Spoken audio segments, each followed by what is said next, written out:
So congratulations for coming, and welcome to those where you streaming this all over the planet just about. You can go online and see this, so it's fabulous. So welcome to all those people in New Zealand and people in Perth and Melbourne, Brisbane, Cairns, all over the place, and of course other countries. And we're recording this session at our OneLife Centre in Varsity Lakes, which is near Gold Coast, if some of those international people don't know where that is, which is just south of Brisbane on the eastern sea border of Australia. And tonight is what? What is tonight? Goals. What is tonight? Goals. Oh dear, goals it is. Okay. This is probably, there's about 3 of the 12 that I really love, and this is one of them. So those watching this, I'll make sure you got your pens and paper, because I'm going to give you some great tips on this. I'm going to give you, firstly, the importance of goals and how important they are, and we'll have a little talk about that. Secondly, how to set goals, which is a big deal, setting goals correctly. And thirdly, how to co-create so you can achieve your goals. So who'd be interested in knowing this, by the way? I'm just curious, okay? Pretty well everybody. So let's get into this. And we're going to get a microphone here and Drew down the front, because we'd like to get a bit of some feedback from some of our participants here who've come to the Gold Coast tonight. So why do we set goals? Firstly, just yell it out and I'll repeat it because it's just a quickie. Why do we set goals? So you can achieve them. Well done, Gary. So we can achieve them. And you need a name badge because you haven't got a name tag. So yeah, I just keep falling off. I'll probably... Yeah, there you go. It's there. Look, it's there. It's sticking. It's good. Just hang on to it. So you can achieve. Well done. What else? What other reason? So you, Lisa, so you just don't wander through life. Absolutely. Gives you direction. And it gives you to stay focused. So these are very important, yes? What else? Till we write it down. So fantasy. So we actually have to write it down for it to become on the planet. Nothing exists on this planet until it's written. And if you look at it, you know, if you had a house and you want to build a house and you kind of just explain to the builder, I want it like a house and I want this way, you know, like it's a house. And he went off to the bank and said, like it's a house, and the engineer's a house, you know. But no, they draw things. The minute it's drawn, it becomes, that's really good, nice and quiet, it becomes physically on the existence of this world. So writing down goals is very important. Yep, what else? What other reasons do we have goals for? Achievement, clarity. Clarity leads to power. Power is always in the present. Yep. Any other reasons? Ah, she got it. Colleen's a very good person here. I don't know if you heard what she said. But it was to become the person you need to be to achieve the goal. That is the main purpose. So I want you to write that down. The purpose of a goal is to become the person you need to become so you can achieve the goal. If you need a pen, one of the guys will give it for you. Be good. So hear that. This is kind of like what I regard as extremely important. So if we have $1 to $1 million in 7 years or less, if that's your goal, you need to become a person who can handle $1 million in 7 years or less. Because if you had become that, you'd already have that. Does that make sense? So you hadn't become it yet. So the purpose of a goal is to become the person you need to become to create the goals you want. Now, that's a kind of a very interesting, heady kind of thing, but when you really get it in your heart of hearts, it actually means a lot. And it's probably the most profound thing, next to one thing I'm going to say at the end, which I'll tell you about in anticipation of this tonight. I'm going to give you the secret of all secrets about this. And it is a miracle. And Colleen has some access into these miracles. However, she may or may not have done this particular part yet. Who likes miracles? I'm just curious, you like miracles? Miracles happen every day. They are not an event, they are a process though. That's probably worth writing down. Miracles are a process, not an event. In other words, it's a miracle. You know, when a pop star wins, you know, he becomes the greatest band or something, and, you know, they say it's an overnight success. Well, he's probably practicing for 20 years in his garage to get to this overnight success. Miracles are a process, not an event. And I'm going to give you some clues into that as well. So this is a special night tonight because we are starting a new decade, and in a few months we'll start a new financial year as well, even though this year is sort of underway already. So goals are really, really powerful. Okay, so I'm going to refer, if I can, to the Goal book. This to me, there's a lot of books on goals. This to me is the best book that I know of on goals. Brian Tracy's book. How to get everything you want faster than you ever thought possible. Pretty good start. And his opening paragraph in this, success is goals and everything else is a commentary. Success is goals and everything else is a commentary. Success is goals and all else is commentary. All successful people are intensely goal-orientated. They know what they want and they are focused single-mindedly on achieving it every single day. Your ability to set goals is the master skill of success. Goals unlock your positive mind and release ideas and energy for goal attainment.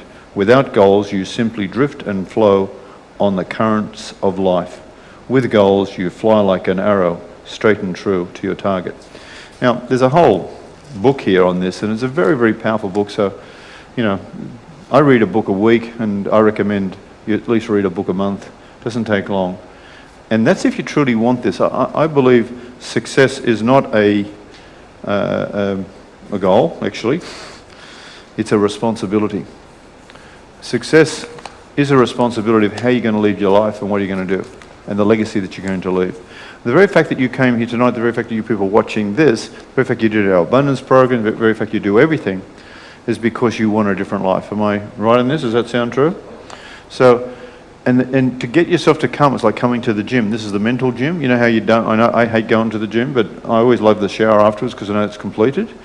And when you get in the car after this, and when you finish this tonight and you've done your work, you'll go, that was worthwhile. That was, because you could be just watching TV, you know, you could be doing whatever you do. You know how the life goes on.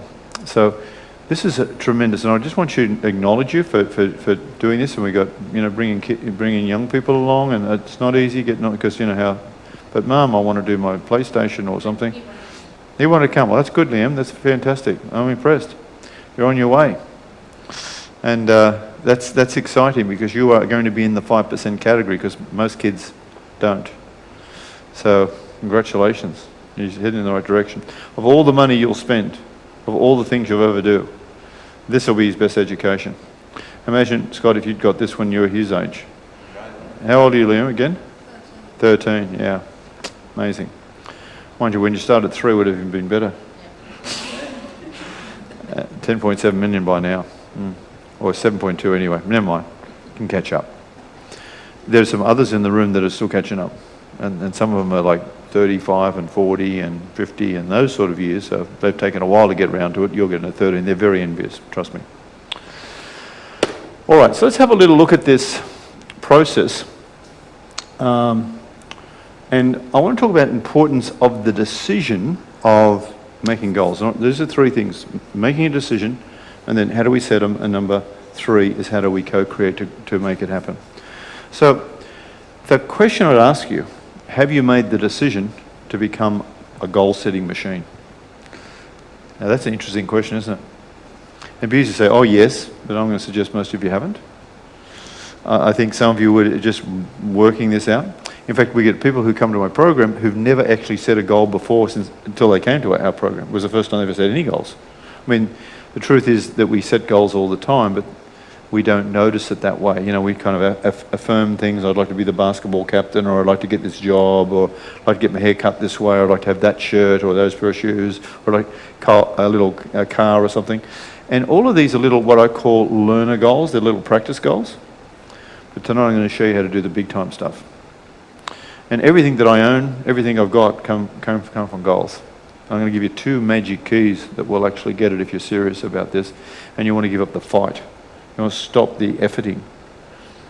So we'll talk about these keys. This building I bought for cash.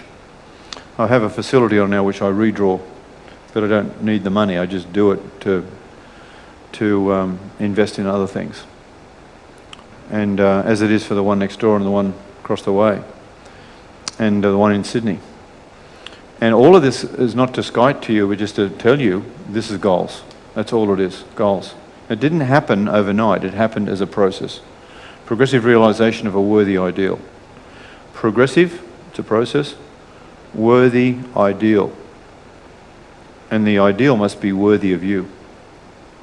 Some people think the goal, they've got to be worthy of it. No. The goal must be worthy of you.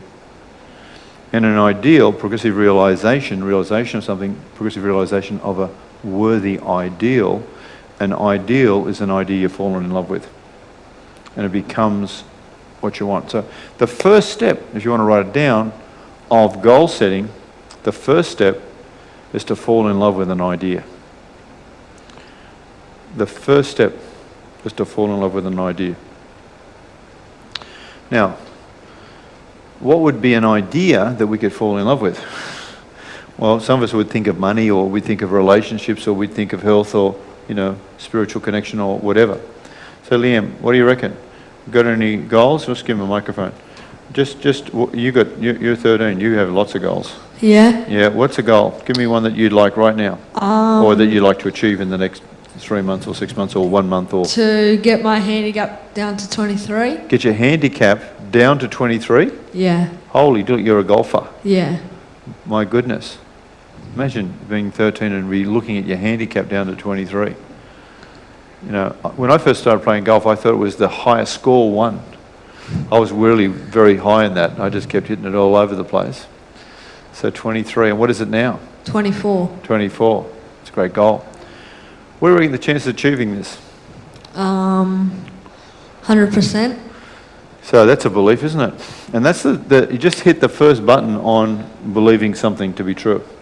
Now, we're going to take this to another, so let's write these down. If you can hang on the microphone as well and write at the same time, that's good. And everyone write this down. So the first thing, it starts with a decision, which is what he did. I want my, and we're going to get you to write a decision down, what you want. And the second one was to believe the decision, okay? In other words, you believed it. See, I checked in with him. I said, do you believe that? And he said, yep. I said, what? How much? He said, 100%. He's going to take 1 point off. Now, the next step, what do you think the next step is? Yep. Well, yeah, that's really spot on, when and all that stuff. But I'm going to talk about something just a bit more out there. And this is a big step for him, and he's already there. Here's a belief. He has a knowing. You understand? He knows he can, because he spoke with such determination. Now, you can believe something, but when you have a knowing, then you have it inside of you. Once you have a knowing, this is mine, then the goal, bang, you're just about there. You're like this close, huh? Very, very close. So that's a knowing. So you know this to be true? Yep. So once you have a knowing, it's done. So we go, make a decision. Morning, Jane.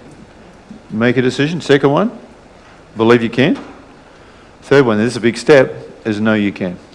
Now, for some people, that's like, oh, gee, I'm not ready for that. Like some, would be a hard one. So if you've got a goal on health, weight or something, and you've had a history of yo-yo diets and things like that, well, you might have some doubt about that. If you have not experienced financial freedom, you might have some doubt about that. If you have some experience of not having good relationships, you might have some doubt about that. But can you hear knowing is in believing in the impossible? That's a miracle in itself, knowing. And Colin's been working on knowing stuff, getting what we call personal experience. When you personally experience something, you know it to be true. When you come from that, dynamite. When you come from that, you come from abundance moving towards it. So goals are very, very powerful when you come from abundance, not moving towards abundance. Most people's goals on abundance is moving towards it if it's out there. The goal for abundance is to know it's inside. And once you know it's inside, you've got it, you're moving from that space. It's good stuff. Give me another one, Liam. So that's a very, very mature goal, cool. I would have thought you said I want a PlayStation or something, or probably have one. What else? This is like Santa Claus time, mate. You can ask for anything. And it doesn't have to be right now. Could be a year away, could be 3 years away, could be, I'm not sure. Okay, well, now, can that happen? Can people be unsure of their goals? Do you want to know a clue if you're unsure what your goals are? If you ever want to know, if you can't write goals, people have trouble with goals, they're unsure. The trick, always write what you don't want and reverse it. So what don't you want? Do you want to fail? You don't want to fail school? Yeah. You do want to fail school? No. Okay, so you don't want to fail school. So you'd say, my goal is to pass my exams with ease and grace, as an example, okay? You don't want to get sick. You don't want to break a leg. No. No. You don't want a golf ball hitting your head. No. No. 4, bang, takes you out, Liam, right? So one of your goals could be to be a healthy, bright, present young man with ease and grace. Can you see? Yes. So just go for what, and if you want to write these things down, write down what you don't want. You know, what you fear mostly. And then you can turn them into goals. Because the inverse of fear is faith. And goal setting is a faithful thing. You have to be faithful, have faith. Okay, so I'm going to suggest that we also want to look at what our obstacles are that are in the way of a goal. Let's get a couple of goals, some others than Liam, because we can also get to in fact you could write down your obstacles that are in the way of you getting your 23 handicap, right? But can someone else give me a goal that they're struggling with but they really, really want? If you could do that, has anyone got any goals that they really, really want that we could use as an example here? Yep. Get the microphone, just pass it over to Kim. Let's give Liam a clap. Well done. And Kim, our great dancer.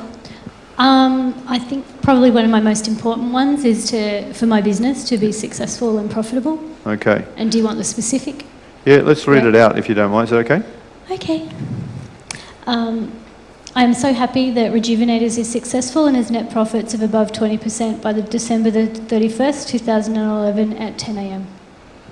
At which date again? December the 31st. December 31st, 2011 at 10 a.m. 10 a.m. Perfect. So when you write a goal out and you put it as a date and then that makes it very important.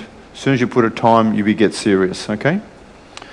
Now, and we can coach you on this. Firstly, it's a great goal, yes, to her business, and she wants a profitable business. And we know that in our goal setting, and we'll get into this a little later because we'll get down to the details, specific, does anyone remember what it is, how we spell Smarties?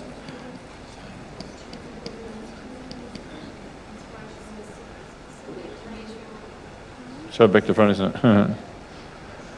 Now, specific, measurable, attainable, realistic, tangible, inspirational, emotional, leading to success. So, if we want to be critical of that, the specific nature is profitable. Now, is that measurable? Well, we know profitability means it's not going minus.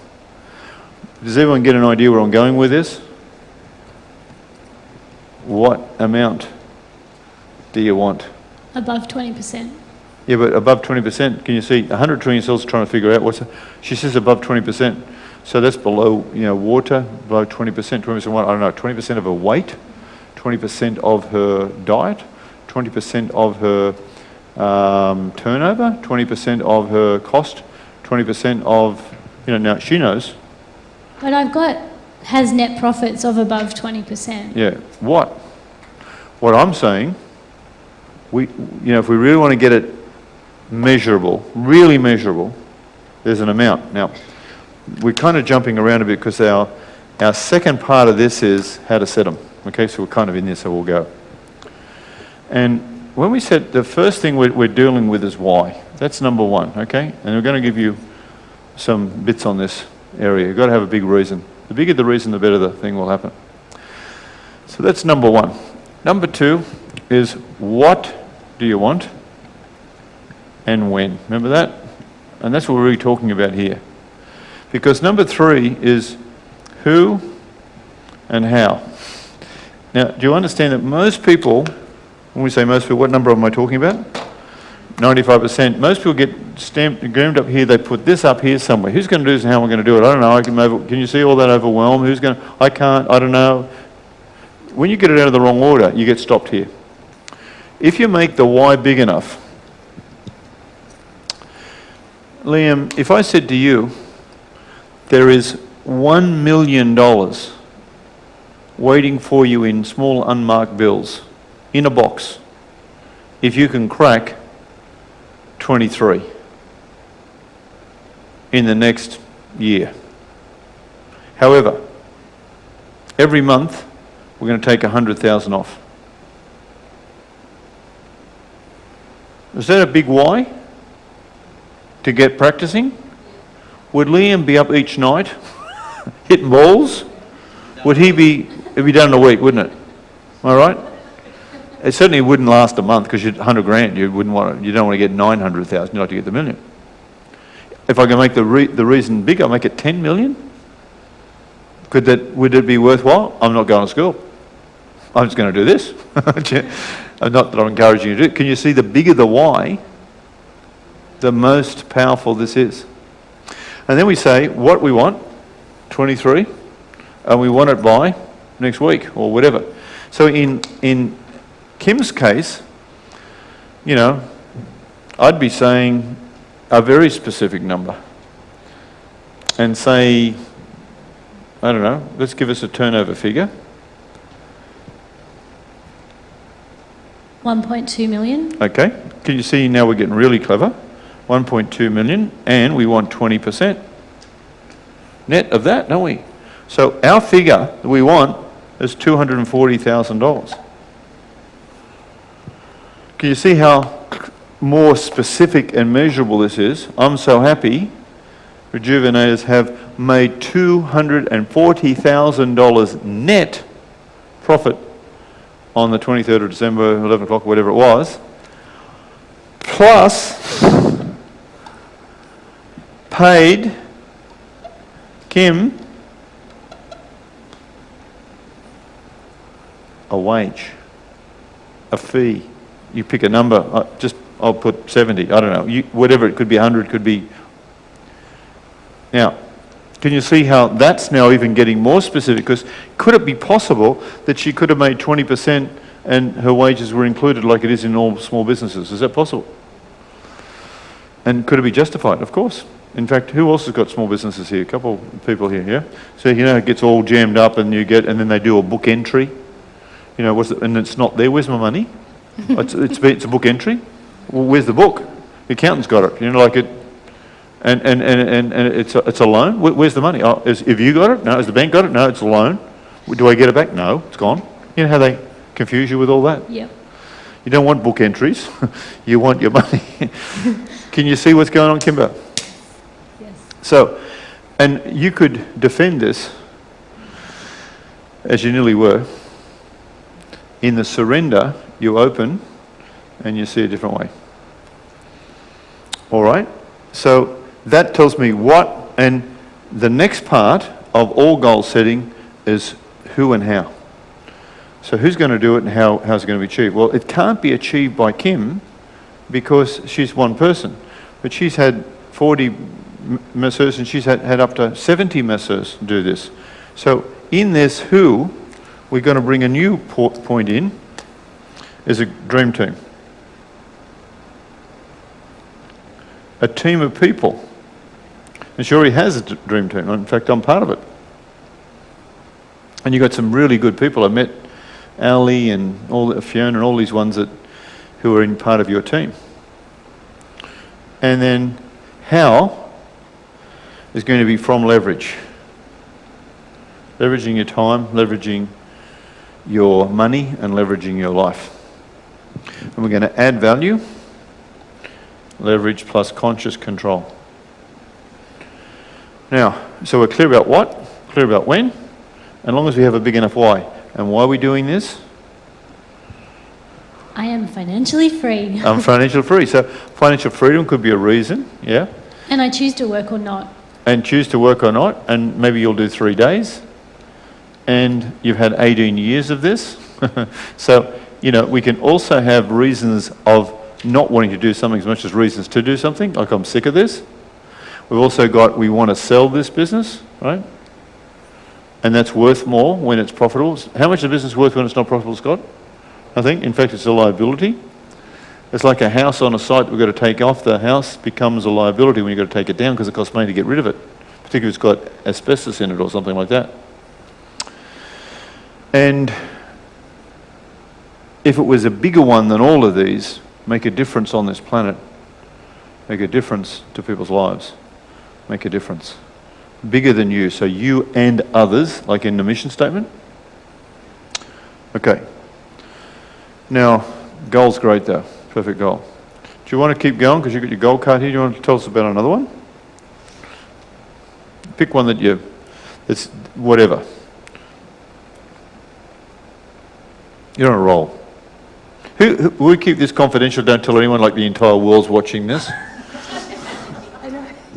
Being careful what I read out. Yeah. Why don't we put the man in there and just talk about him?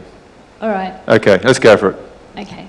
I'm so happy that I've met my soulmate and am in love by March 31st, 2011 at 9 p.m. So look out wherever you are, men, 2011, at what time? 9 p.m. 9 p.m. So this is a night out, guys. Look out. Okay, soulmate, yep, and I've met him. Yeah. Okay. Now, I had a lady who set a goal, and it was to have a baby. And I said, and it was like a date, something or other, you know, she's going to have a baby in another 2 years or something. And I said, what sort of baby would you, what was like a boy or girl? I said, oh, I don't care. I said, so, as long as it's healthy, fine. So, don't care what baby it is? No. Like a lizard would be okay? I said, oh, no, human baby. You see how my mind is, it's alien, isn't it? It thinks differently. Because I think about being specific. Does she want a human baby? Yes. Because could we have a baby that was born that maybe wasn't the one you had in mind? You understand? So you've got a chance to put your goals specifically what you want. So she's got a soulmate. So this could be an Al-Qaeda. Yeah, my mind's just crazy, Kim. You know how, and you could, oh, my soulmate's come. He's got a beard, he just shaved it off. His name was Muhammad, but he changed it. You don't know. He just spiked your drink. And here it is, the date has happened. Bang. And we read about Kim being taken away somewhere. Right? Now, I know, did you see the movie Taken? Who's seen that movie? That's a really interesting, you should watch that movie. Anyway, so we get, could we have a list of who we want? Like, African American would be fine. I have no idea, but maybe not. Do you want it? Would a person, your soulmate from, you know, he could be a snowman from a Tibetan monk. I mean, I have no idea. It's your soulmate. And Grace has a plan for you. But can you hear where I'm going from? Would you like a white single male that's heterosexual, for instance? I don't know. But there's only so much room on that little card. I know. Here we go. Story starting. And do you get the little card that does this? You know, the other one? You know, that little 5x3 that you can put any details down? Well, I've got it on my page 30. That's good. So describe him to me. All right. How embarrassing. Don't you think men have these lists too? Men have lists. Men have really important lists. They're looking for a woman with arthritis. That's what they're looking for. They're looking for a woman who has arthritis. That's one of their things. Okay. Okay, so you're allowed, so, you know, he can be 5 foot tall? No. No, not that there's anything wrong with a 5 foot tall person. No, if you're that's 4'9", it's terrific. So gorgeous. Gorgeous. Sexy, Was he? Sexy. Sexy. Healthy. Healthy. Wealthy. Wealthy. And wise, hopefully. Yes. Yeah. Loving, caring, masculine. Did we have wise? Yes. We I do? did. It Yes. comes later? Yes. Good. No, it's there. Caring masculine, strong, protective, aware, handsome, tall, trustworthy, very fit, sexy as hell, and he adores and cherishes me. Sounds like me. Roy, you're taken. I'm taken, totally. But, you know, Gary, what do you reckon? I mean, Lee, it just describes us, don't you think? Close enough. Okay, now, this is a good list. So that needs to be on the card. One of the challenges with goals for others is that you can't have a goal for somebody else. You can only have the goal for you. Because here's the one that Marianne Williamson says, if he showed up, would he want you? Isn't that a disgusting thing to say? Imagine this person, just describe him again. Loving, caring, masculine, strong, protective, aware, handsome, tall, very fit, trustworthy, gorgeous, sexy, wealthy, wise, and healthy. So all that, here he is, he shows up, and there's Kim in the bar with all the other women, or wherever, at the dinner party, or at the work, or somewhere. So the question is, if he showed up, would he want you? Marianne Williamson says the list must be your list of who you need to become to attract him. Make sense? So who does Kim have to be on her list for this goal to occur? Who's learning anything here? I'm just curious, you're learning anything? Colin's taking notes. She's getting very excited about this one. So, who would Kim have to be? What would be Kim's goal? Trim, taut, terrific, available, open, caring, supportive, guiding, making a safe place for him to be a man, encouraging, loving. What else? We're on the right track here? Surprising, feminine, strong, courageous herself, certain. So that's the list. And you can make this list. And you read that as your affirmation of your goals. Mm-hmm. And has Kim got a good reason here? Has he got a big why on this one? Because it's about happiness, it's about completion. We're all clear on a goal too, that another person is not, the job is not to make you happy. Some people have goals and think, if I get this man or this woman, then they're going to make me happy. That never happens. Wrong list. Your job is to be of service and of giving, and in the process of that service and giving, happiness can show up. And it's not out there, it's inside. This is good. Let's give Kim a big clap here. But I want to stay with you, Kim, because I want to move off this onto some other goals. What else you got? So we've got our business, we've got our relationship. You're doing great. Okay, so a health one. I'm so happy that I have a body fat percentage of less than 20% by March 31st, 2011 at 9 a.m. Mm-hmm. That's a very interesting goal, isn't it? Body fat. 100 trillion cells are trying to work that one out. And you probably know what that is.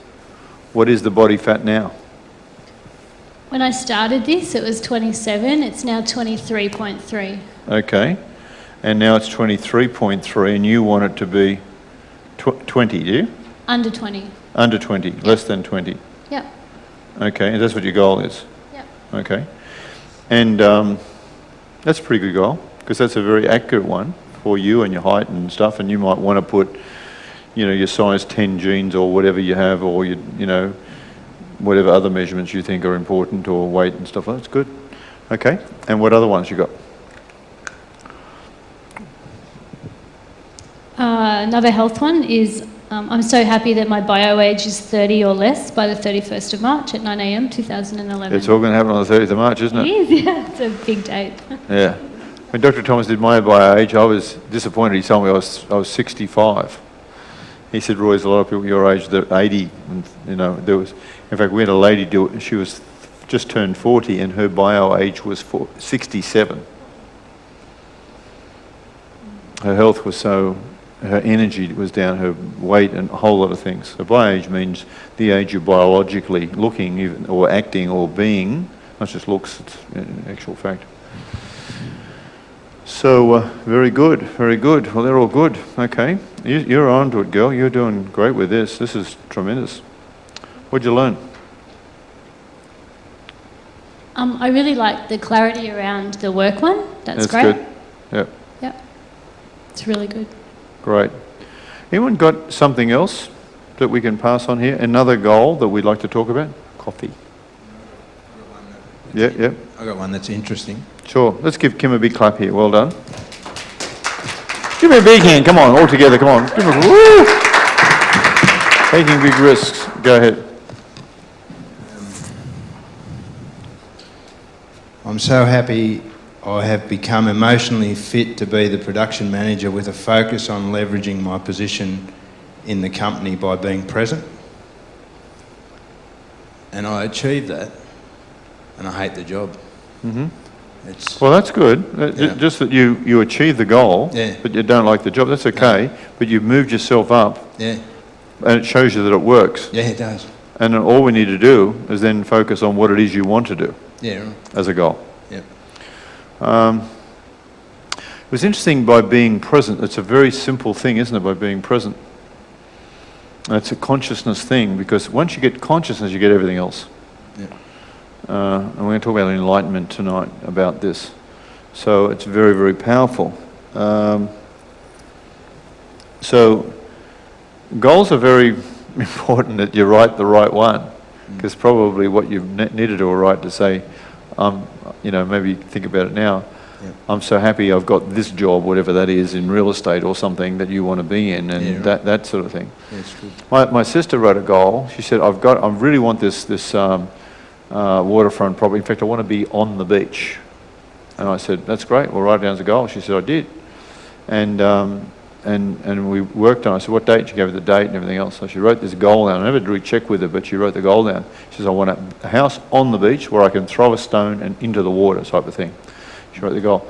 And she got the house, and I went and visited the house, and you can throw a stone. The trouble is she didn't say which country, and it's in New Zealand. And the water, honestly, is about this much off where the ocean is to where her house is that much distance in height. And New Zealand's an interesting country, and it's coming in. Now, she subsequently sold that house, but had she have said Australia, or which state that she wanted it in, would have changed that goal. So a similar goal in the sense of being very, very specific. So specific, measurable, attainable, realistic. Realistic for you and attainable for you. Like his goal for, Liam's goal for, the 23, as far as he's concerned, is very realistic, attainable. And then tangible means that it's something real. Intangible goals can never be set. You can't be happy as a goal. That's not a goal. You can't be a good father, that's not a goal. So what does a good father look like, or a good mother? What is a good lover? What you do, it's actions, it's all about specifics. And it must be inspiring, it must be emotional, and that always leads to success. So your new goal will have something else to it. Yeah. Your new goal will be a different role. And if you couldn't fail, Gary, Yep. What would you like to do if you couldn't fail? One of my goals is to get into organic farming. Okay, wow. Yep. That's a great goal. We might just turn this one off if we could, Shane, just it's very noisy. So, because we've got them run at the back there, it's cool enough. So, if you were interested in doing this seriously, Yep. An area that in my farm, I've got a 12 by 12 space with chickens in the middle. So an area sort of like this room, but smaller than this room. And 5 chooks, they all the eggs. And if you look at it, it looks like this.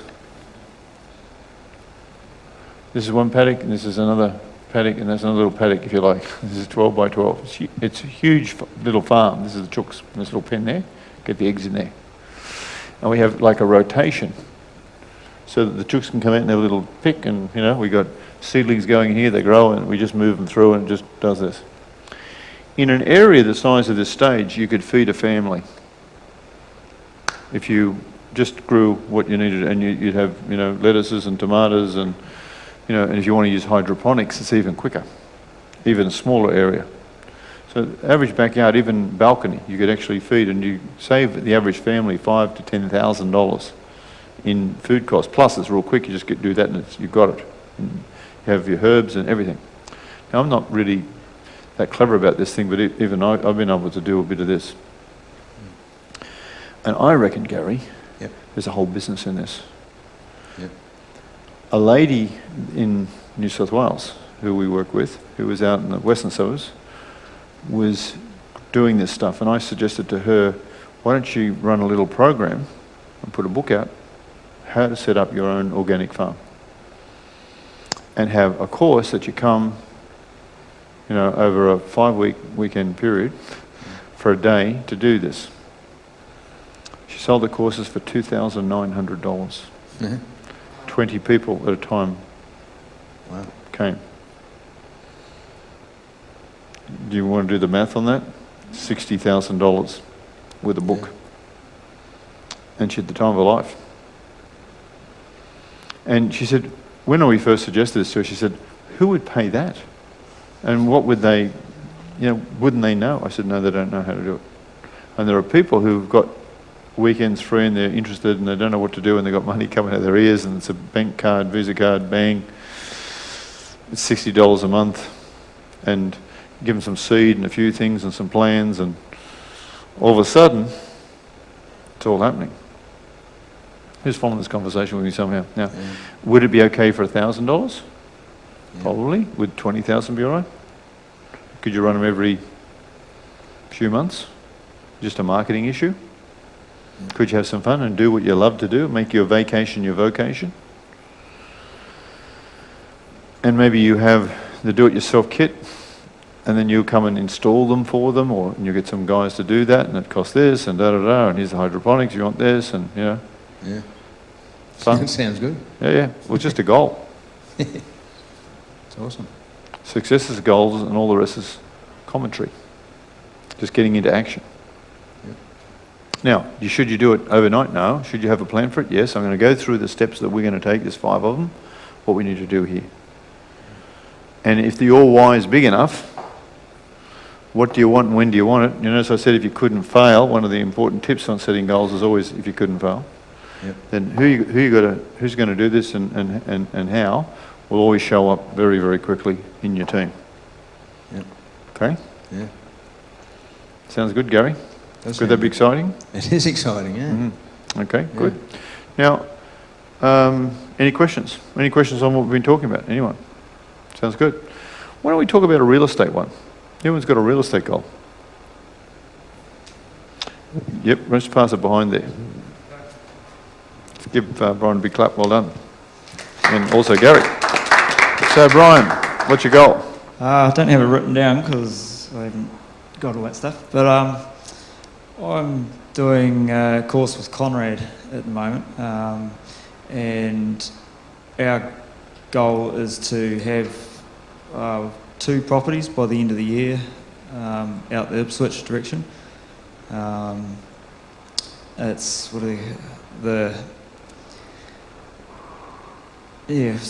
so buy the house, do it up, and then sell it pretty well straight away. Great. So, and it's just like a flick job that you want to Yes. do? Yeah. So, and what's the target, Brian? As in the dollar value. Yeah. We're trying to get 50,000 between the 2 houses by the end of the year As a profit? as a profit. Yep. And what's the target price that you're looking at? Roughly? for the purchase. They're around about the 200. So the lower range, Yeah. and you're going to sell them like 300 or something. You're going to do them up, give them a flick. Well, this is what we're working through with Conrad. Okay, sure. We haven't. Now, who's in your team? There's just me and Ron from out west. Ron and Brian. Ron and Brian, yeah. Okay, and Conrad.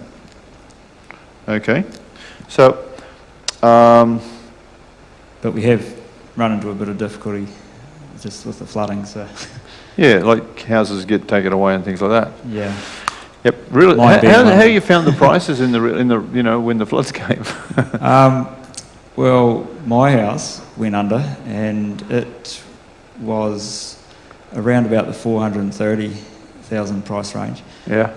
I have no idea what it's worth now, but nobody's interested. There's a house on my street that was for sale for the same price, and yeah, no one's touched it. And it Boats are selling very well.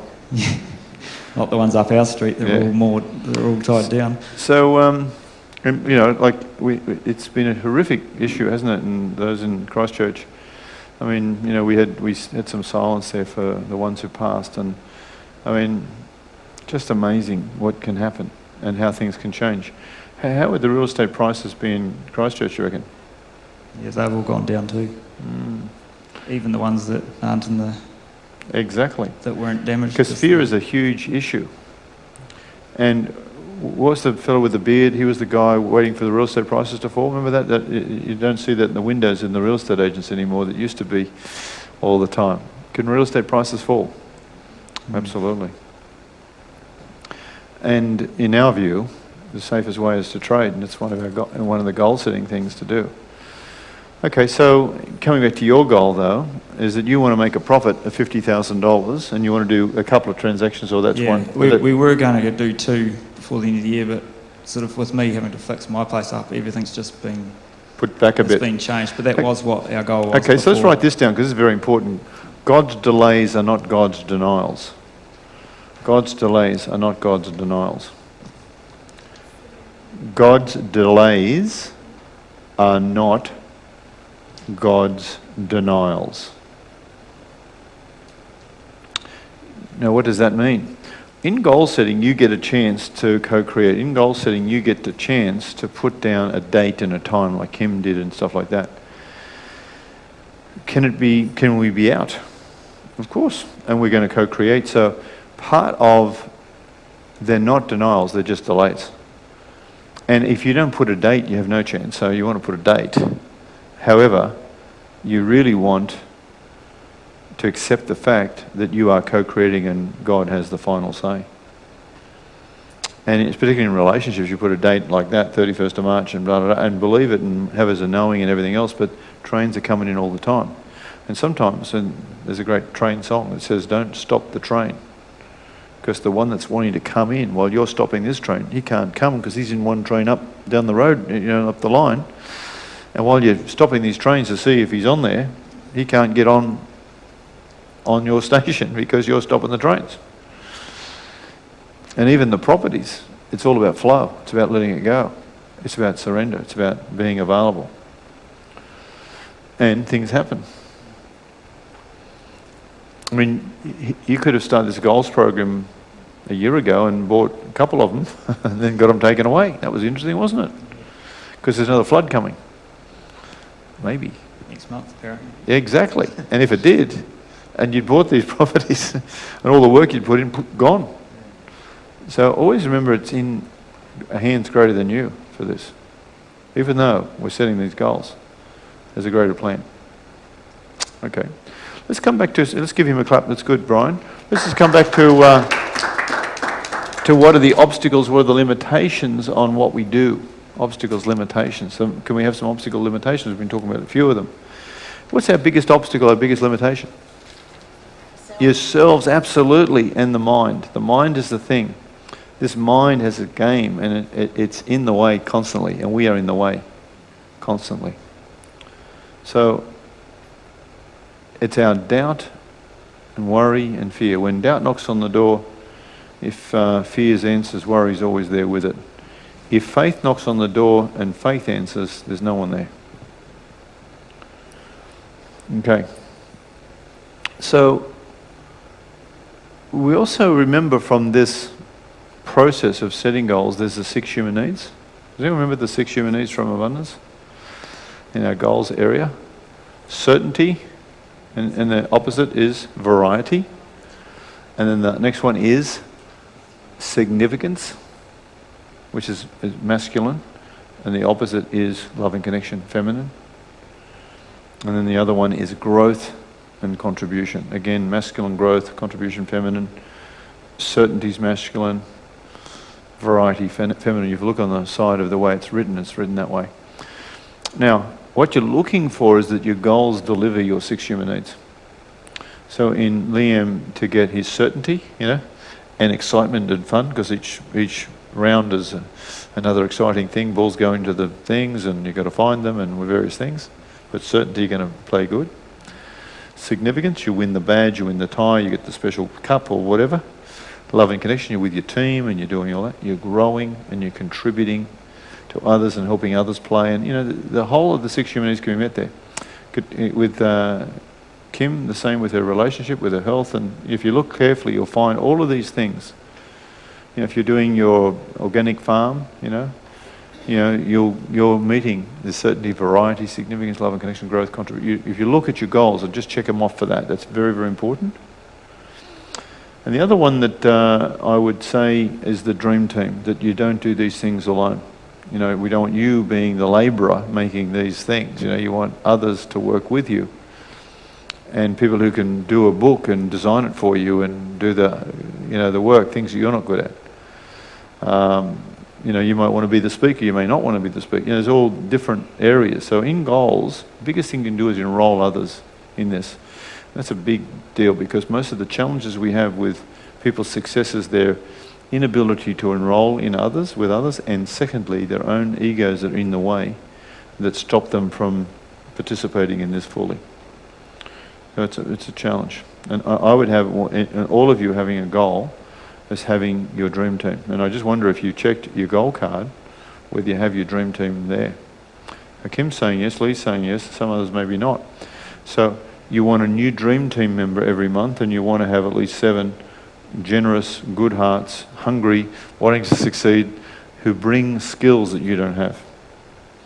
And that you work in an open, trusting manner. That's the way I'd write that goal. This will be on the site in a few days and or a week, and you can download this and check these words that I'm using to listen to that, as we'll break them up into little sections.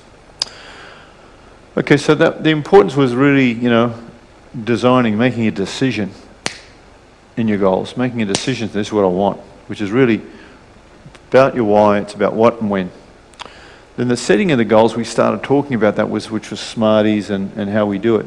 And in the setting, there is some steps we take. Does anyone remember some of the steps we do in the Abundance Program for goal setting? I've been kind of talking about some of them now. Here. Does anyone know? Do you remember your page 30? That was one of the steps. It was the 7-year plan. Remember this? Your page 30 gives you the vision of what you want your life to look like. So I'm really looking for this coffee. I'm still hanging out there. I know, they're gone. Alberta's getting it. Is it? Alberta's bringing it. It's been rung through. Cool.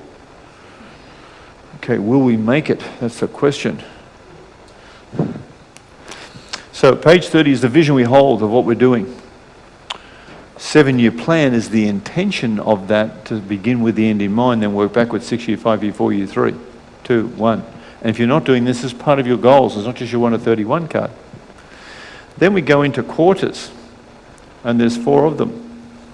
4 quarters. Does anyone remember the quarters? First quarter, clean the mess up. Second quarter, get into action. Third quarter, get into profit. Fourth quarter, review and renew. These are the goals. And then we're into our month, and our month is then our 1 to 31, which is our daily plan for our month.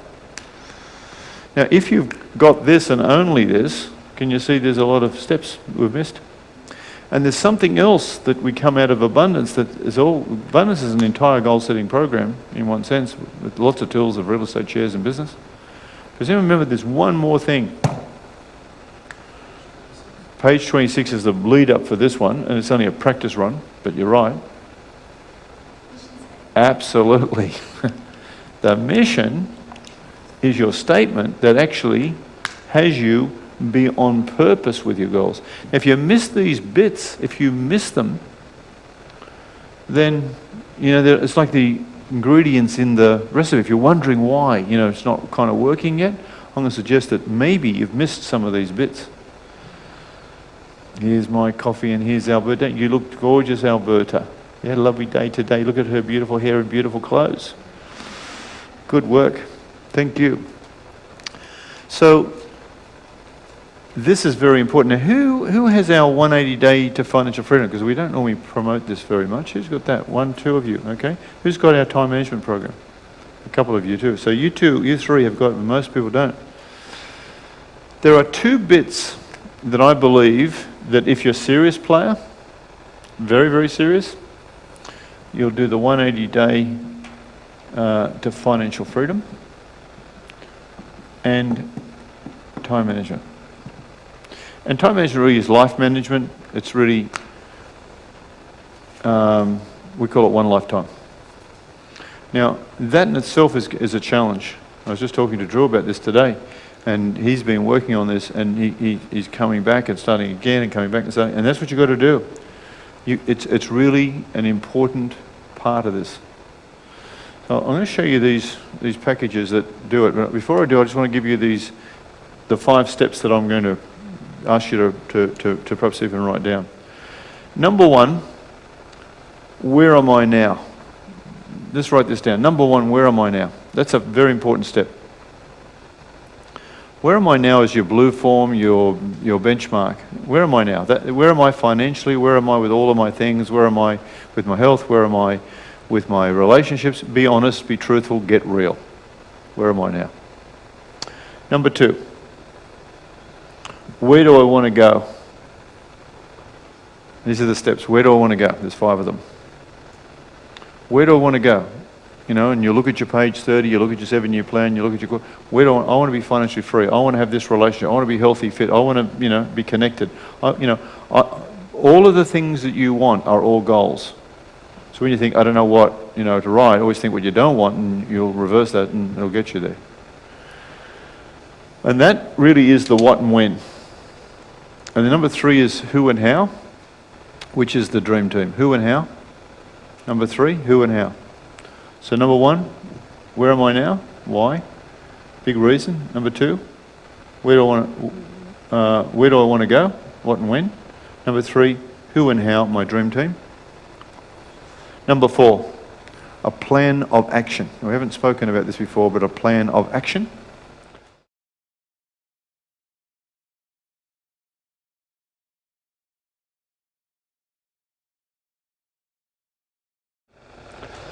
And that's with dates and times, but a plan of action. Now, I'm working with Kim on her business, and we have a plan of action. Brian, you're working with Conrad on real estate. You have a plan of action. And other people in their businesses or whatever it is you're going for, a plan of action. And guess what number 5 is? Action. Massive action. Otherwise, you stop. And number 6 is the bonus. Review the plan. Review.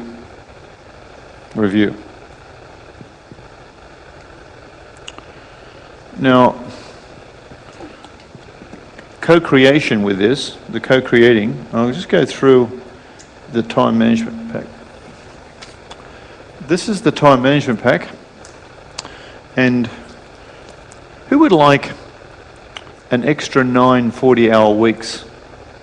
Who'd like extra 9 40-hour weeks just for nothing? 9 40-hour weeks, imagine? An extra each year.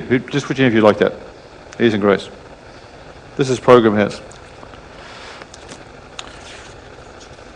It's part of our coaching program. It normally was only given to our coaches, but we now have it available for everyone. Time management, life management, one lifetime. So, chapter 1. Do you love life? Then do not squander time, for that is the stuff that life is made of. That's what Benjamin Franklin said. If you really love life, don't squander time, because that's all you have. And there's a whole process here, and I'll just go quickly through it. Number one, to how to become an enlightened time manager, which is really a goal setter. The 4 attitudes towards time management. The master time manager. Taking control of your life, number 4. Number 5, how to prepare a game plan. Number 6, how to gain 2 months extra year effortlessly. That's 9 40-hour weeks, so it's 2 months extra time. And I'll give you a hint on it, Scott's. You get up 1 hour early in the morning, just 1 hour. Go to bed an hour earlier as well. 1 hour earlier, if you work out 1 hour a day, will give you 9 40-hour weeks. Very quickly. It's a year. Easy peasy. When you understand what time management really is, because everyone's got exactly the same time. Number 7, how to improve your productivity and performance and thus increase your income and leverage yourself. Number 8, how to have more time for your family and your personal life. That's about balance and harmony. Number 9, how to eliminate self-beliefs that hold you hostage to an ordinary existence, things that stop you. Number 10, the 12 principles for peak performers.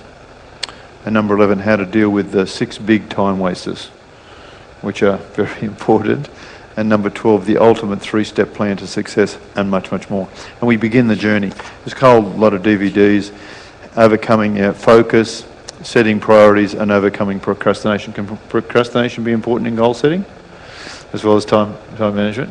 And it's just the work of the ego that stops us doing that, about getting the big rocks in, you remember from the abundance, your health and your well-being and your family and your commitments and your various things. If you don't have a system that gives you feedback, it doesn't happen. This one here gives all the systems we use in our office, and Pat's a time management whiz now. He's actually going through all this, and so is our team, and the more powerful. This is empowering. You want to get Pat a microphone? Come up here, Pat. You just came to a program here. Let's give Pat a big clap. So Pat, what have you learned from the time management system? This has been the single most challenging thing I've done here. Yes. Yeah, really. And it's been really about, I've always had that vision. I've always been very passionate. This is my discipline plan. This is my discipline plan. And when I stick to it, we get results and it's incredible. Sure. And when I don't, It falls apart. Anything could happen, really. Yep. Keep going. What else do you get? Really clear on when I do certain things, we get certain results. That's really what it's about. Just getting that feedback. I know what I'm doing each day. I know what I'm doing each week, each month. I know what I'm doing this year. Very, very clear on that now. Sure. And if you could say, I think this is a very important point. We make it in most of our programs. Most of us have vision, number 1. Most of us know passion, number 3. But we don't have this one, number 2, the discipline plan. Yeah? And goals is about discipline plan. Time management actually locks it in. And some people have a discipline plan, but they don't have vision and passion. We work with them differently. But majority of people see a vision of what they want their life. They're passionate about it. Because they don't have a discipline plan, they end up losing the vision and the passion, which is big time. Yep. What else that you got from it? It's been a fight, with the ego, hasn't it? Because it doesn't want to fill any of this in, particularly the time logs and all that kind of stuff. yeah. And you surrender and you get into it. Instead of making it a challenge and make it, here I go again, you embrace it and say, how can this help me? How can I become better?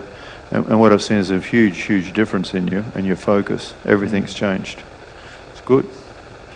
So focus leads to clarity, and clarity leads to power, and power is always in the present. Anything else you want to add? Sounds good. I'm glad you came up and looking good. Thank you. Give him a clap. Good job. So this is a pack. These are like $1,000 packs, and you can buy them for early bird price for $3.95. So they're like $1 a day. Pretty good investment, and recommend you get them if you don't. The other one I'd like to talk to you about, just one thing we're adding to this pack today, and the things we've been talking about for a while. This is a little thing we use. Start your day with passion. And this is showing up, stepping up, and giving back. And it starts with showing up.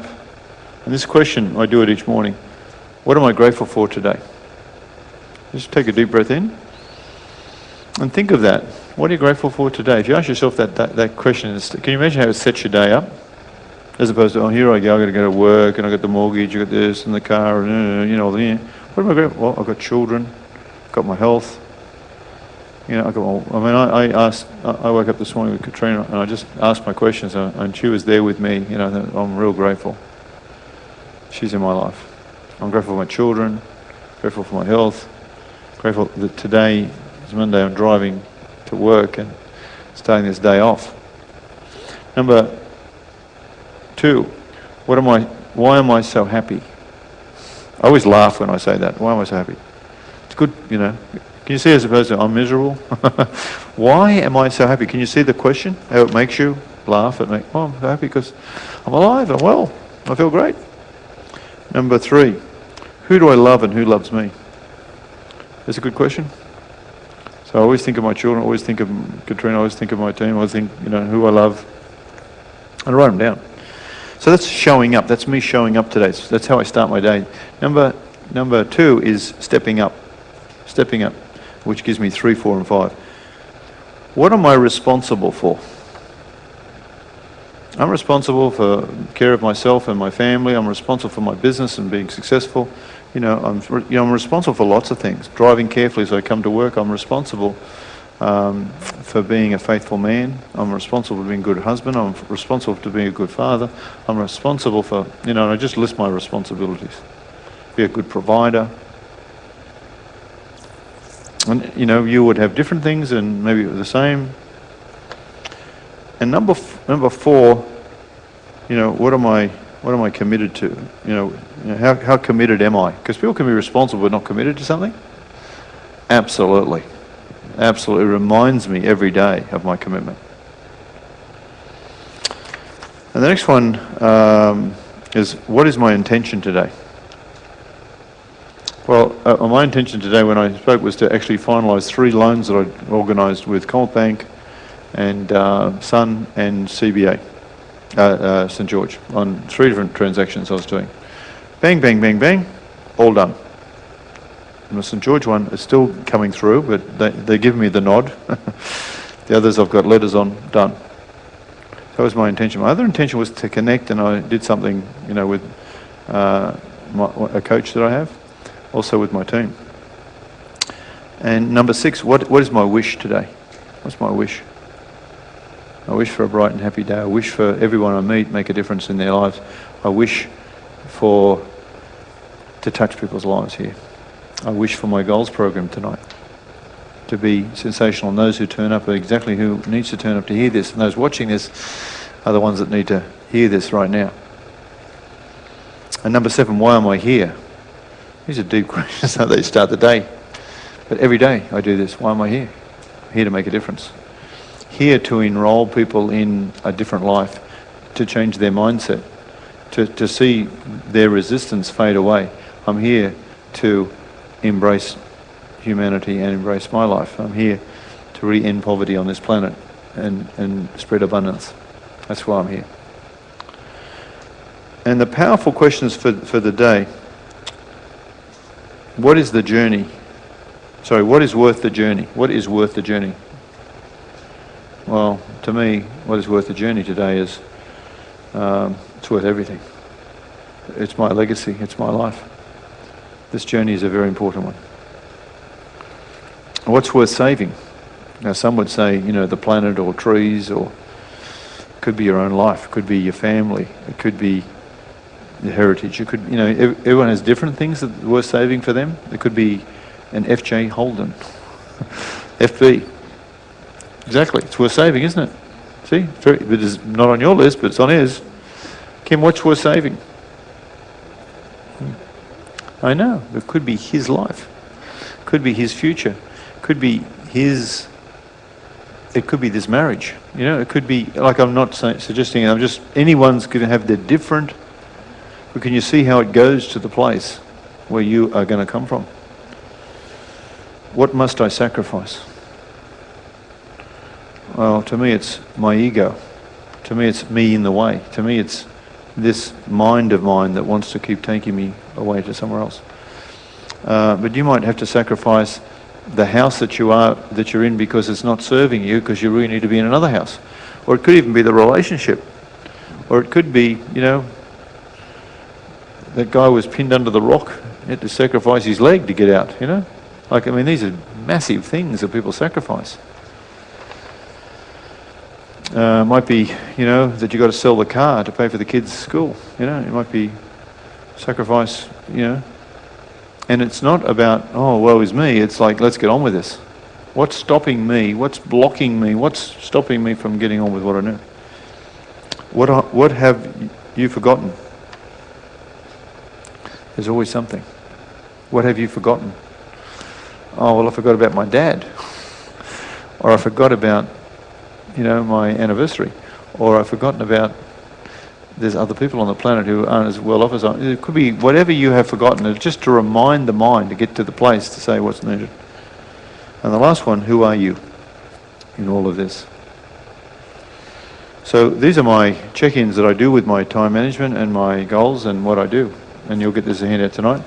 I start with my 5 Tibetan rites every morning. I do my exercises, and 90%, 99% of the time I do that, and sometimes I miss, and that's a decision. And I'm slowly building my push-ups, my sit-ups and my squats. I know a guy that does 200, I do 21 of each, but that's okay. And whatever you want to do, and if you don't want to do them at all, that's your story. But I intend to be flexible and available and strong enough to be able to walk when I'm in the Queen Mary 2 next time, and not be in the thing that they put you in, the little machine that puts you in the water in the spa. I want to be able to step into that myself at 100 and enjoy this. So flexibility is everything, not just physically but of the mind. Who thinks this could be a good idea? You see the seriousness of which you do your life, and you can see you can put that aside, and you can put your goals plan aside, and you say, I just want to get the money, I just want to get this money, I want to get how to do this, and then I'll be right. Well, I know people who've won the lottery, and they got the money, but they didn't get their life.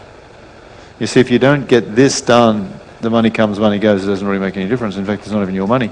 It's like fleas on the dog, and goes all over the place, hops about the place. Just flow, it's just cash. Although you might think it will solve everything. And not that you shouldn't have it on your goals list. Very important. Okay, let's talk about this financial independence one. This is the other little one. $1,000 package, $395. In fact, you can get them both on a special. I think you guys got them for $595. If you want to buy them as a package, you actually save $100 or $200 or something for $595, both of these.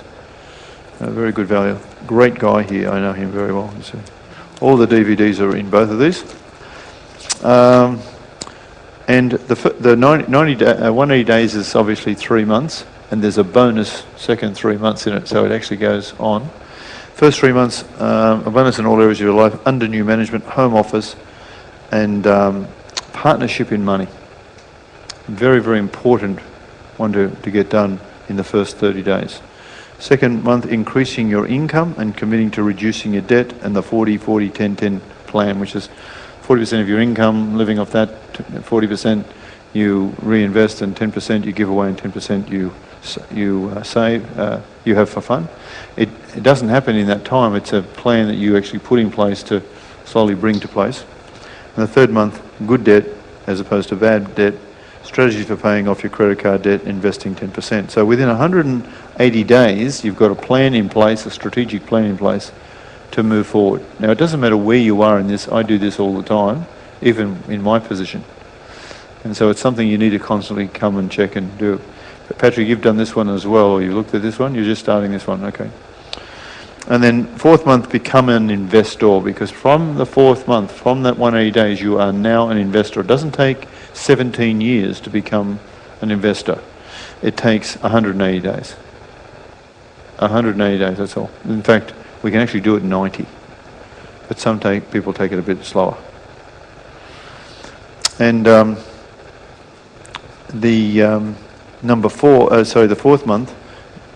fifth month is managing market change. There's change going on, Gary, all the time, and the market is changing, and you've got to manage change. Most people want it stable, everything staying the same, it doesn't. And then the 6th month, which is actually the 180 days, is applying what you know and asset protection. And then you actually begin again. under new management because you've taken yourself to another level. So that package, powerful, powerful package, strongly recommend you guys get into that. If you need any help financially, just let us know, we'll fix it for you. Both of those for a bit over a couple of dollars a day. Now, let's just talk a little bit about how things like this work and how to create. What does this word say?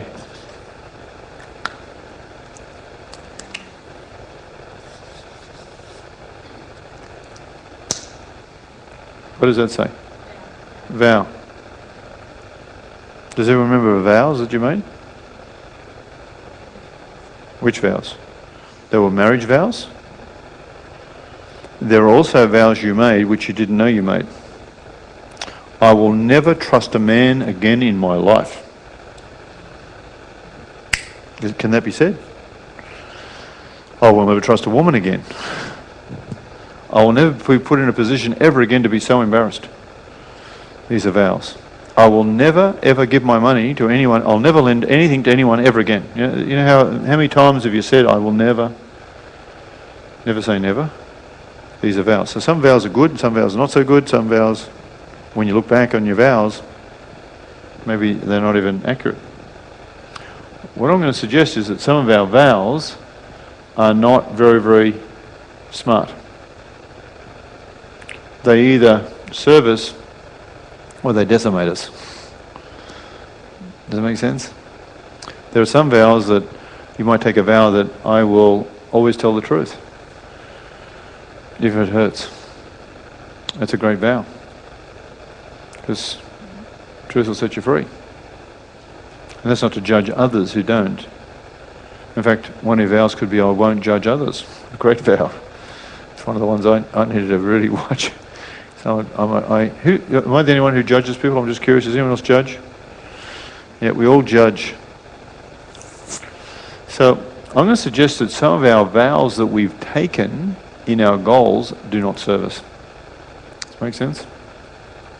So I want you to think about, and in this, if you played this again, in your own time, think about a vow that you've got. In fact, let's have a talk about some of the vows that we have. For instance, who has had some things that they've said at the time they really, really thought was true, but later as they've grown older, they've decided it's not true? Has anyone had one of those? A few people? So Gary, you want to share? Just get a microphone. Thanks. Thanks, Patrick. From when I was young, from seeing how my parents' marriage went, I vowed that I'd never get married. Yeah. And I lived in a relationship for 16 years and then decided to get married. Yeah. Broke that vow. Yeah. Sounds like a good vow to break. Yeah, it was good. Yeah. But we get scared by watching something that doesn't work and then make a vow as if that every marriage is going to be like this. Yeah. You know, and is that, you know, people can make that story. When you think back, is it sane? Probably not. Is it even wise? Okay, so that's a great example of something that you corrected. Yeah. And rightly or wrongly, it's just a fear. If we have a fear in a goal, and strong enough fear, can we attract that fear to ourselves? Absolutely. The more we fear something, the more likely it's going to happen. It's usually always the reverse of what we want happens to us, of, you know, what we're thinking, because we're focusing on these things we don't want. Okay, well done. Give them a clap. Good job. Okay. So we talked about belief and knowing. We also talked about personal experience, and we talked a little bit about these things on really co-creating and making our goals. I just want to give you the 5 steps that we do on this creation of goals, and we've kind of covered a fair bit of them, but let's write them down and we'll put them in their order.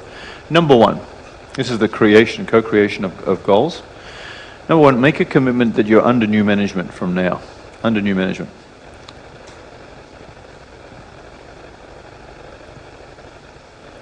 Now, what does that mean? That's Houston. You know, we clean the desk up, throw stuff out. We really tidy up. If we've got the luxury of a room, well and good. If it's just a desk, you clean it up and you start again freshly with your goal card and your computer, your wealth account, strategic spending, 7-year plan.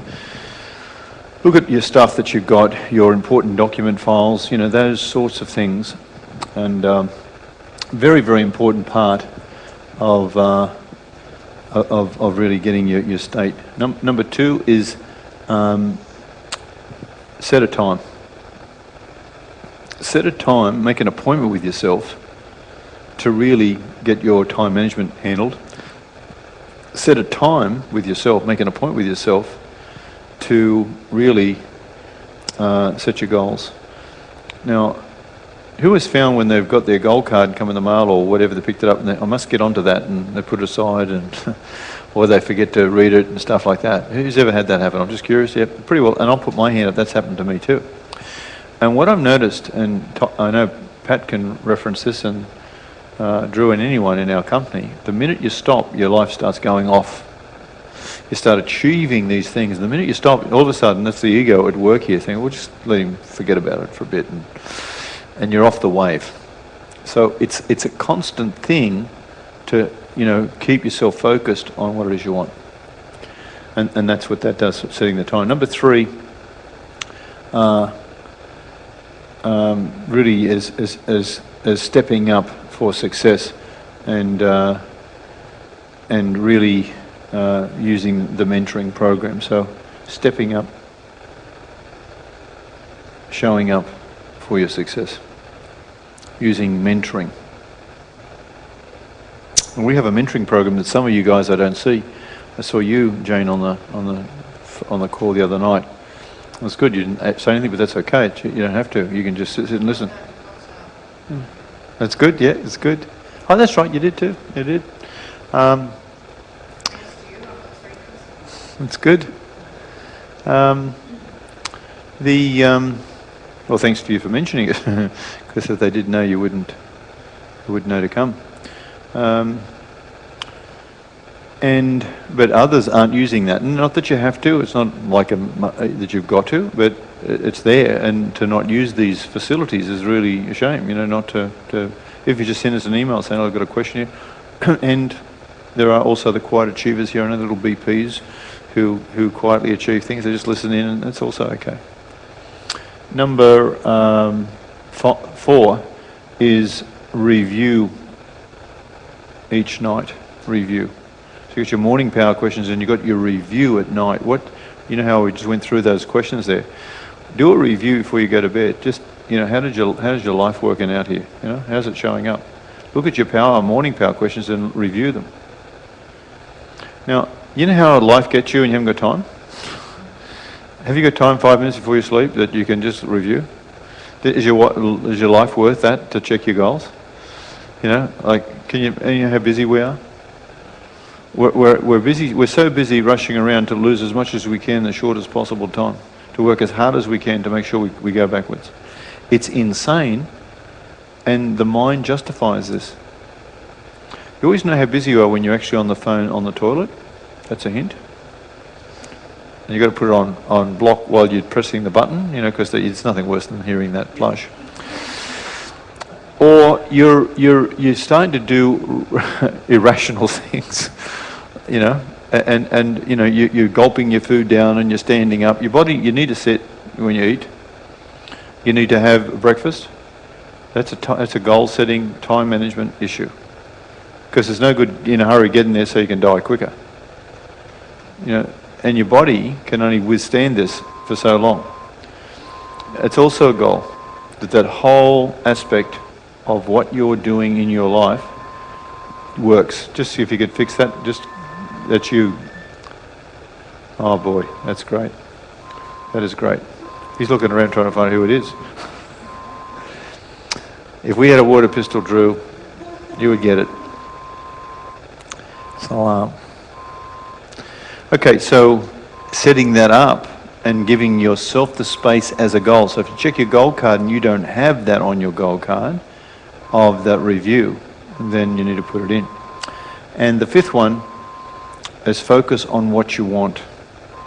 Most people focus on what they don't want and get lots of it.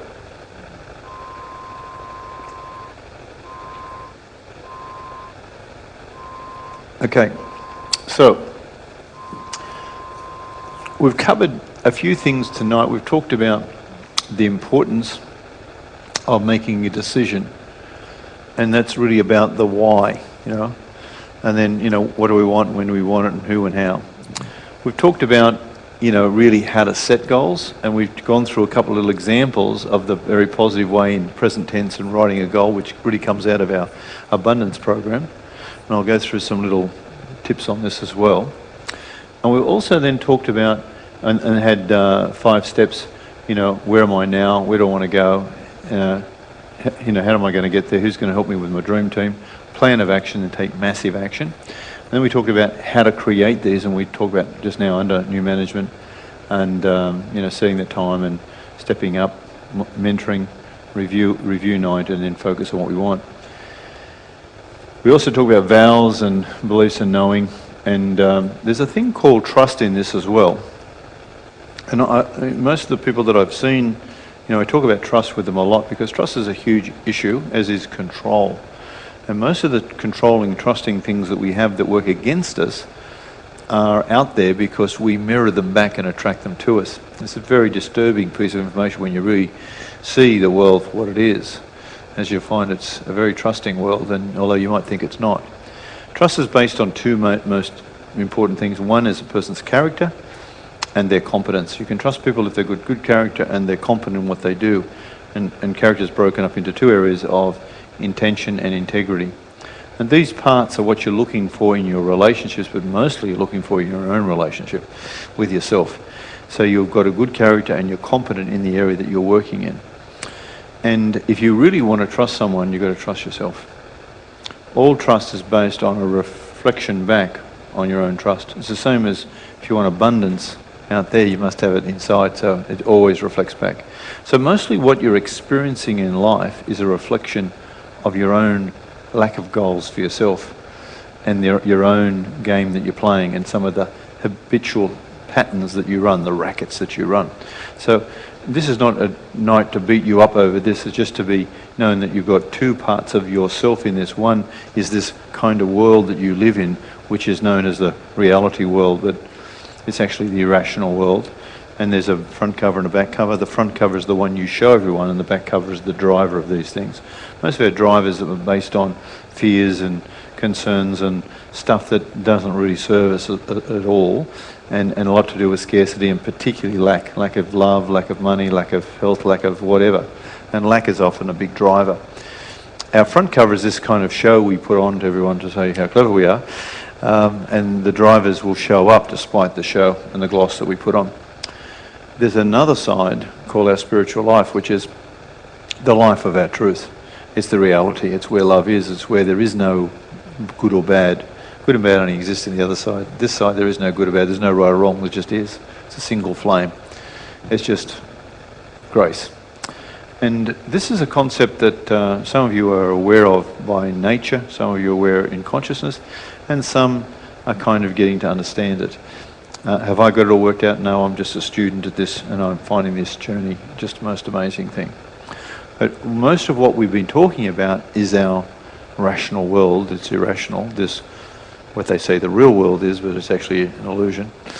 And really what we want to lock into is this world over here, which is our goal-setting machine, which is actually putting it out there, co-creating. And that's a huge surrender. So tonight is not a night to cover all of this, but what I know is those 2 books will help you. This whole program would help you, and what I'm going to show you would give you some insight into it, even though it is a little bit of that mechanical stuff in the sense of its head stuff. So let's have a quick look, and we might need the lights off, Mr. Seamus. We're going to look at these goals. You don't have to write these down, but if you see anything that you like, take a note, but it will be on the site pretty soon. So, if you're not making the progress you would like and are capable of making simply because your goals are not clearly defined. Now that's on the front of our first 1 to 31 card, and you all have seen that plenty of times. And if you're really checking, if you're not getting the goals, if you're not getting that, it's about clarity in that. And even we talk about Kim with your partner, this is a clarity that we've got tonight even, just to even look at that clarity. What Leanne was talking about, or what some of the other people were talking about with their goals. And Kim's goal, clearly defining a goal, Huge job. When you set goals for yourself, they work in two ways. You work on them and they work on you. This is a very important distinction because it is you becoming who you need to become to have this work for you. Goal setting should never be confused with wishes or daydreaming. One who sets a realistic goal is taking the first step to positive, overt action. And it's very important. The very fact that you write a goal down, pretty well it's yours. You know, he writes down that I'm going to have a, 23 handicap, it's yours. And the day you wrote down it's 22, it's yours. And the day you wrote it's 20, it's yours. You believe that? Absolutely, it works. So, goal setting is the strongest human force for self-motivation. Again, when you have a goal and you're really focused on this, it has a huge power in getting you up and running. And it's only your doubt and fears that stop this. It gives you something to get up for, because unless you're growing and contributing and moving forward, then what is life really? Human series is crowded with people who have gone as far as they are going simply because their goals are not high enough. You know, what we want to do in a night like this is to get you to write a goal that excites you but frightens you at the same time, that it has an extraordinary outcome. When I wrote a goal that I was going to earn $100,000 a day after I saw Anthony Robbins, when I found out how much he earned, I said, I'm going to do that. And it was within 3 years I earned $100,000 in a day. I did it for 5 days in a row, and I first did one of my first programs. And that was an extraordinary, like, it was an unbelievable amount of money. I had no idea how to do that, and obviously I didn't do it myself. Grace helped me do all of that. When I got this building, when I bought my farm, when I bought my helicopter, when I bought my buildings, you know, and I had to step up and focus and stay clear and watch the ego mind that wants to get me off track and have me with 100 other goals, like chasing all the different rabbits and not getting any rabbit. If Liam said, I want to play basketball, soccer and footy and golf and this and I'm going to do, can you see? He wouldn't get any. The minute he says, this is my game, that's the game I'm going to play. He's chasing one rabbit. He's going to catch that rabbit. Now, does that mean he can't play any other sport? No, not at all. But can you imagine, he can't be the greatest basketball, the greatest footballer, the greatest soccer player, the greatest ping pong player, the greatest surfer, he can't be the greatest of every single thing. You know, well, you could be over a lifetime, you could do amazing things. But just focus and make the goal worthy of you. The goal you set for yourself are a prelude to action, a track to run on, a course to take, and they are expressions of your noblest quality of humanity. Now, very important about the nobility of goals. It's not about you being greedy and wanting things, it's about you stepping up and being able to contribute.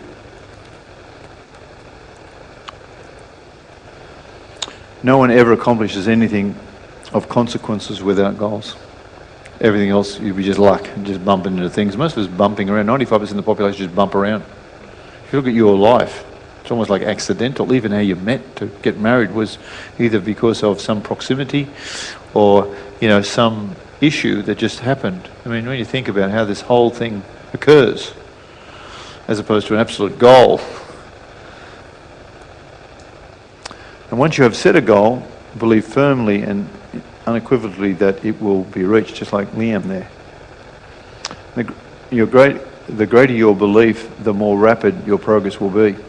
Now, again, you need tools. That's why we're encouraging with your time management and it depends on the seriousness and how long do you want to keep putting your life off before you live it, and what do you need to do to step up in this.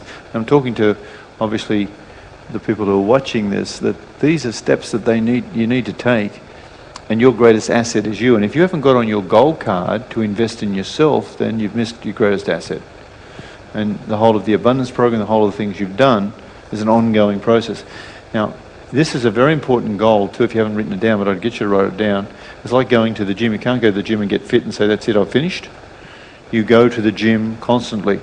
Now, Colleen is reading a Miracles book with me, and it's every day, isn't it, Colleen? Every day.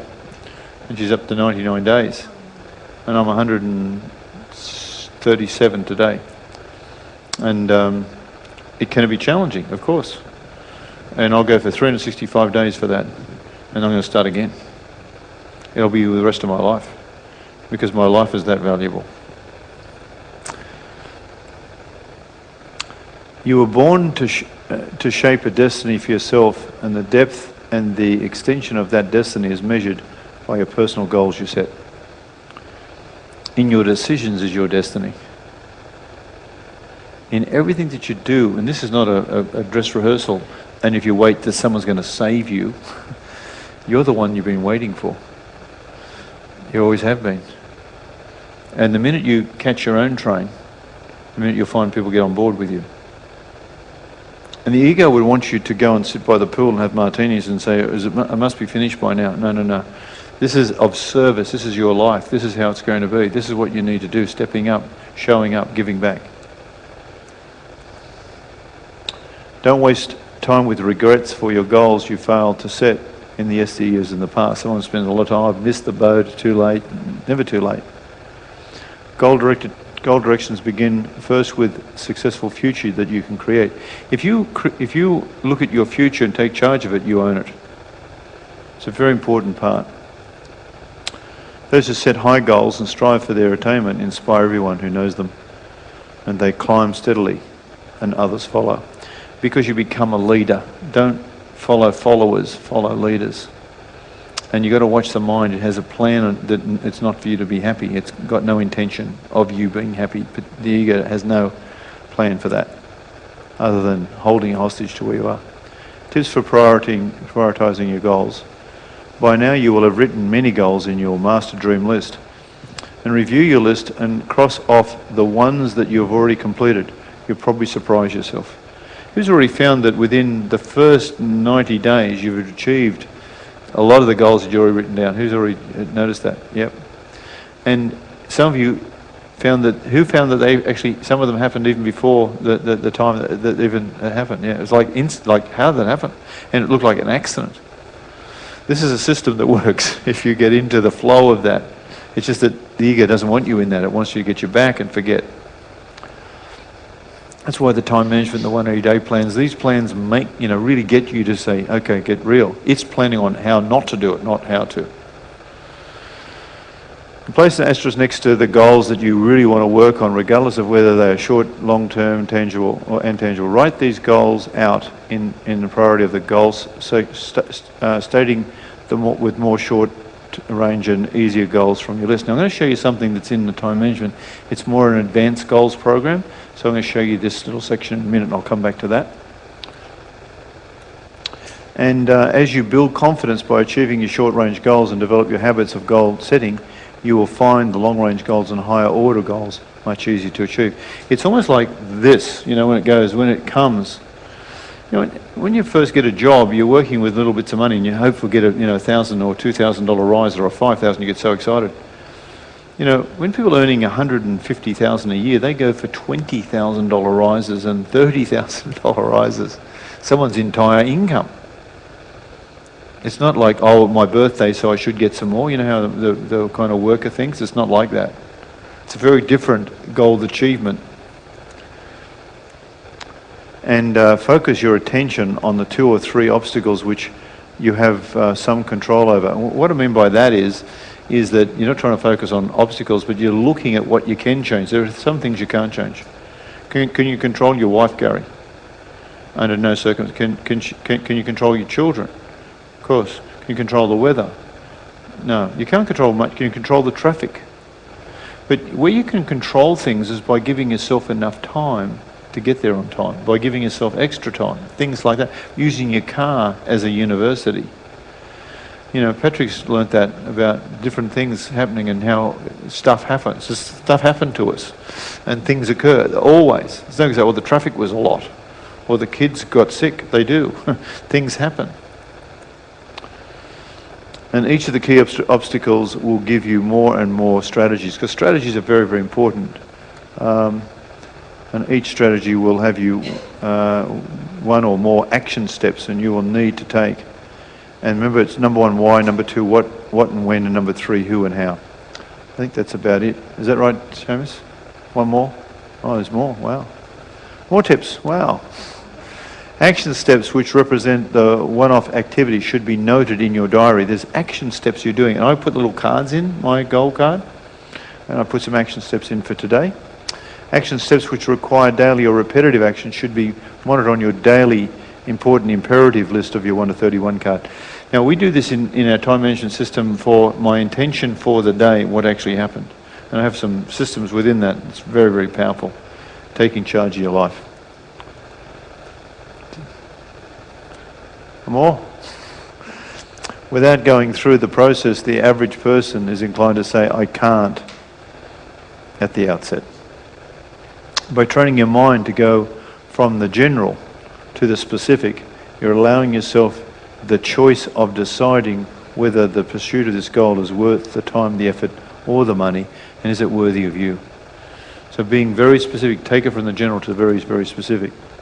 And the more benefit you can visualize, benefits you can visualize as a result of achieving the goal, and the more impact it has across many areas of your life, the higher your motivation level will be. So in our program, we show you some meditational processes and get you to take it to the place of where you are.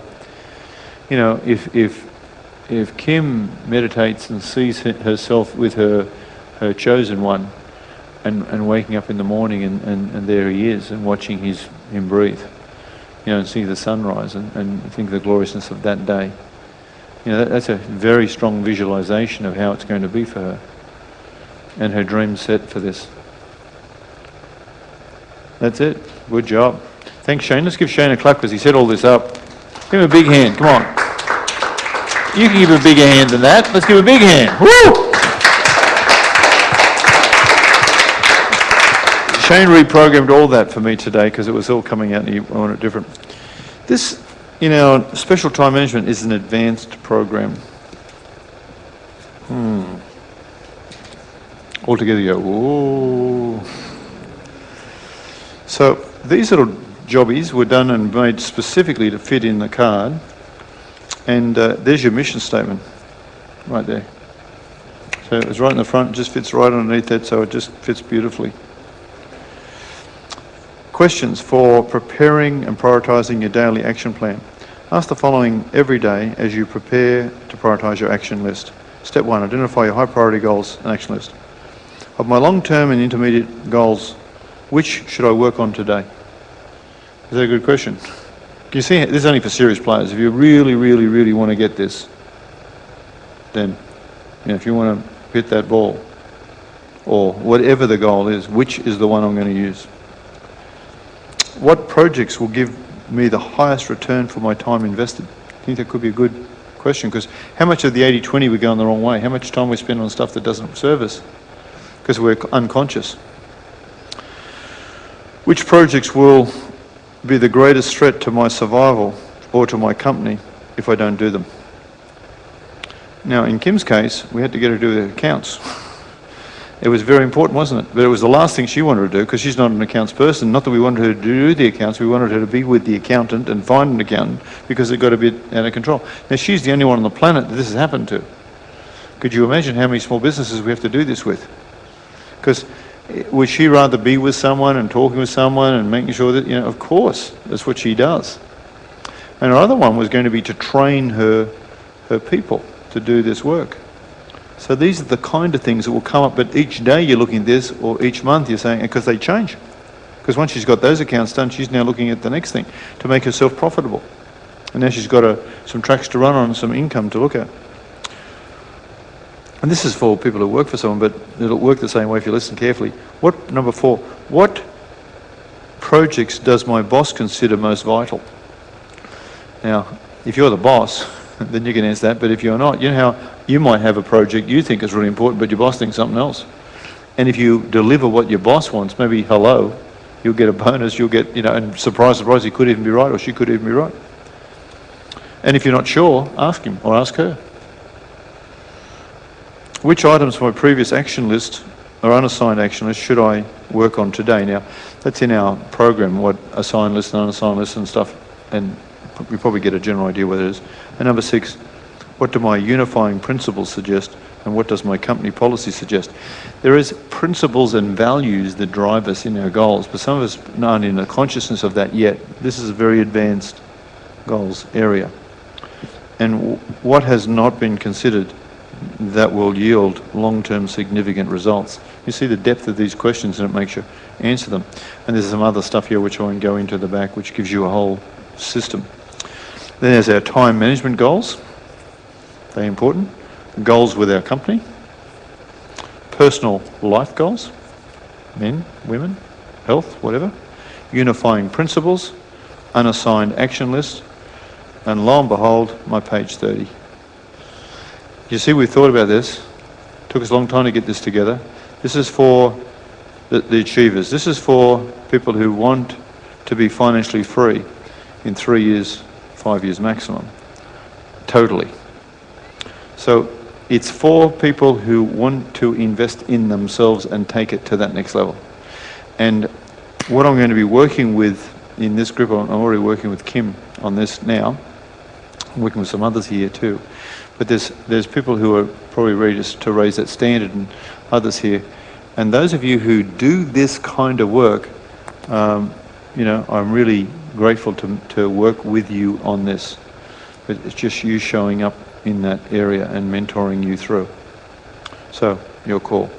Who's learning something here? Just curious? Who can see, you know, just when you thought it was safe to get in the water and, you know, do we bring some more things in can you see what's going on? We're raising the standards. All goal setting is about is raising your standards, raising your consciousness. When you first came to us and the abundance, you might have thought, oh, I'm pretty good, I've got this going, that going, and then, oh. And then, oh. And who's seen there's another mountain to climb here tonight? I'm just curious, yes. So it's one of the things about goals, when you climb a mountain, you get to see more mountains. And then you see that and you climb that mountain, you get to see more mountains. The interesting thing when you climb mountains is that there isn't many up there. The air is quite thin. There's plenty of room because there's hardly anyone else. The whole of the goal setting program is a bit like this. And we've done this in our own program, but people make money, lose it, make it, lose it, make it. And their life is chaotic, and they get here and the music stops and they're lost. In this program, we're actually setting a goal, consolidating that, setting another, consolidating that, setting another, consolidating that, setting another, consolidating. The tools that we use is taking you to another level. Because here's the big crunch on this. If you're a person who hasn't really achieved much in life, you haven't got much to lose. If you're on the dole and driving an unregistered car and mucking about, you know, you don't need any protection of your assets because you don't have any. As you build your assets, can you see you actually have more responsibility and a different game to play? And you need to play the game in a much more protected manner and a much more clever manner. And similar, as your goals rise, as your consciousness rise, then you have to play the game at a higher level. And what I've noticed in my life, and that's exactly how it's been. And I've had a dream run in a lot of ways, ease and grace with so much happening for me. But I'm noticing as I'm getting more into consciousness here, how aware I've got to be, how I've got to change, how my integrity shows up. You know, when you find, I found I lacked integrity in some areas. I lifted the rock and there's no integrity. I've looked at there's another one. It's like I'm finding, you know, crabs all over the place. As you play this game, your awareness to who you need to become with this, not that you're being judged or you're a sinner or anything like that, who you need to be showing up in the openness of truth in this. Been fun? Who's up for this game, by the way? Who wants to play this game at this level? I mean, it's great. I just find it exciting. I just can't wait. When I do my morning power questions, I can't wait for this day. You know, why am I so happy? And, you know, who do I love? I just love that. I love playing at this level. Okay, so we've got a chance for a couple of questions with our 5 minutes as we finish tonight. Questions, contributions, observations. Yes, just get a microphone here. And I told you I was going to give you something that, well, I'll share with you, a miracle.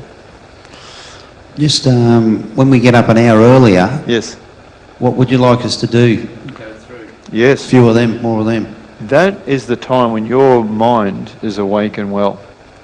You know, I go through my 5 Tibetan rites. I'm playing my miracle tapes and CDs and stuff like that.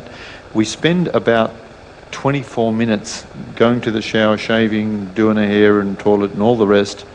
And in fact, if you look carefully, if you have breakfast as well, it's more than half an hour, you know, that you go through the processes, and if you're ironing shirts or whatever you're trying to do, from the time that some people just get up, boom, and go, you know, and then, but their life is not. I believe there's an hour, and there's meditation, and I believe that if you get up, and if you, what time do you normally get up, Scott? 5 o'clock. He's a very early riser, but what time do you think the average 95% gets up?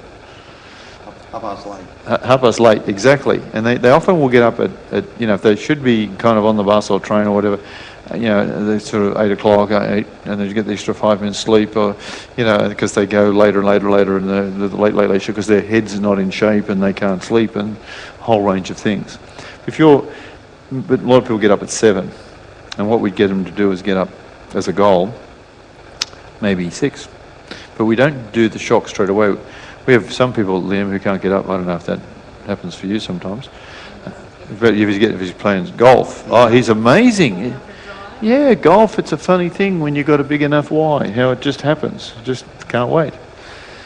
And the mist there in the morning and the chipping off, and the grass has got that little dew on it and all that stuff, and you can smell the air. But if a person can't get up, you know, say 7 o'clock, we get them to get up, we ask them, can you get up at 6:59? And they go, oh yeah. And then the next day we get them 6:58. We get them to a minute a day. Over 30 days before they've known it's half an hour. And then within 2 months, guess what?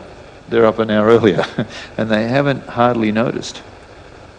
And yes, the focus, I do a meditation and but the focus should be on those things under new management. If you look at the system we have here, it's there.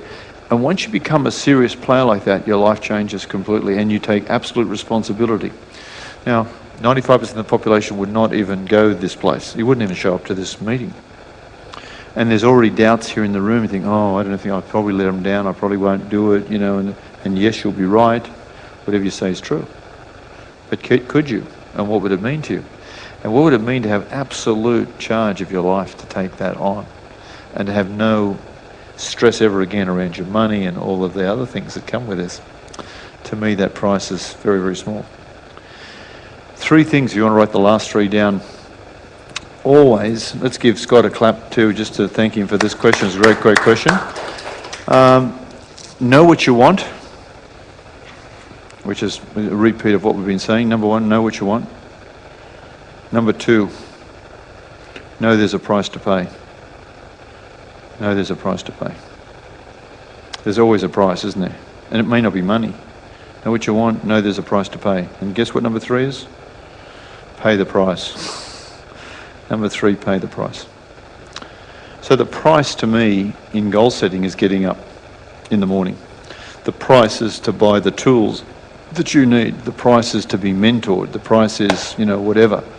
You're not supposed to do this alone. Don't try and be a lone wolf. Okay. Questions, contribution, anything? Yes, please, Tegan. Good to see you, girls. It's been a while since we've seen you here. Yeah. Good. It's been a bit of a journey. One of the questions I have has to do with the last few months. Okay. You say know it to be true, like if you know it, it's yours. Yes. And when you personally experience it, you can know it to be true. Exactly.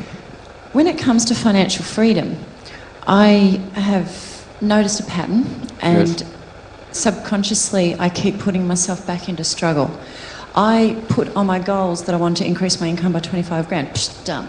I put on my goals that I wanted to, you know, get this, get that, and it's done. You do. And then all of a sudden, I've put Lose myself back. Somewhere. I still have that, but now all of a sudden I've just put myself into struggle again. Okay, How so do you this get is such to a great know that question. This is, if you've not experienced it? yeah. You're the only one in the room that this has happened to. You're the only one. Everyone else got this one handled. But we could check. Who can relate to this story in any way? I'm just curious. Put your hands nice and high so you can see that there is not one person in this room that didn't put their hand up on that thing. So, great question. Has anyone got any idea what the answer is? None. What's that? Goals are part of it, yes. Ego, it's part of the ego. We did a session on money last month. It's on the site. We did it in Sydney. It's on the website, you remember, and you may not have watched it. You listened to it? Okay. And there was a word that we used through this whole thing that is the same word for you. And it is a word of emotion. And this word is one of the biggest and strongest words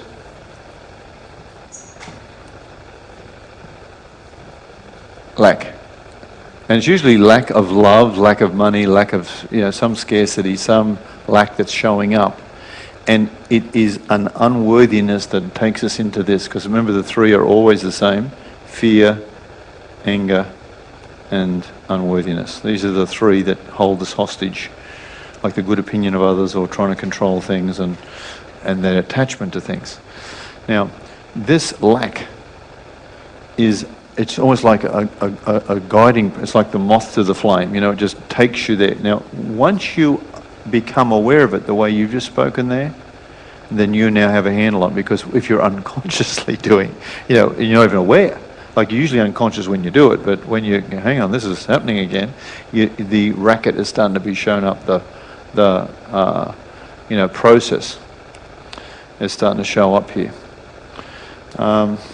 I wasn't going to do this, but I will share this story. Does that make sense, what I'm saying? Yeah. You want to give the microphone to Colleen, because I just want to talk to her about this. You want to come up here, Colleen? And the microphone's just behind you, Colleen. Just grab it. Just give Colleen a clap. If there's a gold program that is most advanced thing that I know of, it's this, the Course in Miracles. And it is the most advanced piece of material I've ever had. And I had this book about 30 years ago. I think you had one about... I had it for about 8 years. I did start it and got to about page 30 and I just... Yeah. Well, I couldn't read it. I mean, that's how hard it is. This book was written by a lady who was she was a teacher, psychology. Her and a partner, they were in this advanced program. They were teachers, and she was an atheist. And the story goes that this voice started talking to her, and she was quite disturbed by the voice, and it was the voice of God talking to her. And she was quite disturbed. Anyway, her partner said, "Look, you want to write down what you're saying," her husband. So they did, and she became the scribe. And over 7 years, in 1977, she wrote this book. She has never received any money for the book, and she maintains she's not the author. She is just the scribe. And it's poetic in nature, and it covers pretty well every religion there ever is, because it's not a religious book. It's a book of truth, and it's called A Course in Miracles. So if you want a miracle, let me tell you. I've discovered the solution to the book, and if you're interested, but don't even begin unless you really want to do this. The way you start is you start at the back, and the book's made up of the prefix, the text, the workbook for students, manual for teachers, clarification of terms and supplements, and it is in the back what we call the lessons guide. And I spoke to Colleen, because we were having an interesting conversation, weren't we, Colleen? We've had a few. Yeah, Yes. she was would you say the ego was in charge a fair bit at one stage there? And fear. And fear, yeah. Well, that's the ego. Fear. The ego is only fear. Yep. And you can never talk when you're talking to fear. It doesn't listen, it's not rational, it's irrational, because the ego is irrational. And so I asked her, would she be willing to get this book and have it? She already had the book, and I said, just trial this for a month. And the introduction is a page and a half, and each day, that is one day, and that's another day. So this is how small a reading this is. This is another day. So this is day 3. This is day 4, and some days are a little bit bigger, but it take about 5 or 10 minutes to read, maybe less. Mm-hmm. And there's a little exercise you do. And it says you probably won't even accept anything that's in here. In fact, it'll make you cranky. Yeah. And you make a decision to say, okay, what you're going to do. Well, I thought, okay, I'm going to give this a shot. 360 days, so it's 365, one a day. So after 10 days, I was getting some stuff out of this. I thought, I'm going to do this whole 365 days. By the day I got to day 33, I decided I'm not only going to do it every day, I'm going to reread the entire thing. Now, is this a goal? Yes. Is it the most profound work I've ever experienced? Absolutely. And everyone gets different things, and Colin and I have had some conversations about this. I now have probably about 30 or 40 people doing this, and I don't, you know, I mean, we didn't even have the books till today. I don't even normally, you know, I just tell people to go to the thing. In fact, you can get it from, Oprah Winfrey's got Marion Williams on this now, and you can download it, and she will read the text to you each day. I prefer the book and listening, and it's a $40 book, so not a big deal. But what's your experience, Colleen? It's at times challenging. That once I made the decision to do it and set the goal, that wasn't the problem. It was sometimes doing the exercises, because it was a challenge for me. It's going to take me longer than 365 days. Because and that's okay, because she's like a perfectionist. I've only had a couple of days that I've missed because I didn't do it, but I've had quite a few days where I've repeated the day one. I repeated it 3 times because it's like, I'm not doing this, I'm not doing the exercise, and some of them were blocks. I'm holy and worthy. I didn't even do it at all during that day, and when I read it again that night, I was like, uh-oh. Can I tell you, actually, I've missed so many of them, and I just keep realise doing it. You've just got to keep going, because it keeps going over the same thing again and again, and I was thinking, I'm not getting this. And then I go... And listen, 12 says, I am upset because I see a meaningless world. Yeah. Hello? And so I went forward about 60 pages and read the title, and another 60 and read the title. It's like, oh, okay, it keeps going over the same thing. It's all right. I've got 365 days. I might actually get this. But the difference I'm feeling in myself, I still have fear, but I notice it. Like you were saying, you've noticed the patterns. Something goes wrong, and fear comes up, and it's like, why are they doing this to me? It's like, hey, just a second. I'm not seeing what's really happening. And that's what it talks about. What we see is seen through the filter of our past and our beliefs, and that's not how it is. And this teaches us to go through the eyes of, it says God, through our spiritual self, through consciousness, truth, whatever. through consciousness, whatever you want to talk about it. And so I'm up to day 99, and some days sort of go okay, and other days I get cranky about a dozen times during the day. What's it meant to you, though? What's it meant for you now to actually have this support in this and be able to reference this and give you those distinctions? What's it meant to you for your life? It means that I can actually believe I can overcome the things that have kept me stuck for so long. It's like this is a way out of that pattern that you keep running. It's if I keep doing this and my understanding of this grows, I can see that the patterns I've been doing for the last 50 years have been through this filter, and I've been fighting ego, and you cannot win against ego. The harder you fight, the stronger ego gets. Exactly. This doesn't fight ego. There's no just steps aside battle and with lets this. it go. It's like, oh, okay, that's ego again, and it's just recognising that that's what's happening and that it's not real. You're not fighting with it, and that's made it so coming so back, much easier. When you came to abundance, prior to that, where were you financially and what was going on? Mona reminded me of a meeting that I came in to see her. I had been to a counsellor that day because my doctor had said she wanted me to take antidepressants, and I said, no, I won't take antidepressants. I've been down there before, but I will go and see someone. Because I was in such a place of hopelessness. What was your income like, and what was happening at home with your car and things like that? I had a really old bomb of a car. Absolutely, bomb of a car. Living with my mum, the job I was in, and I'm still in that job, is a casual full-time job, and I was only getting 3 or 4 days a week.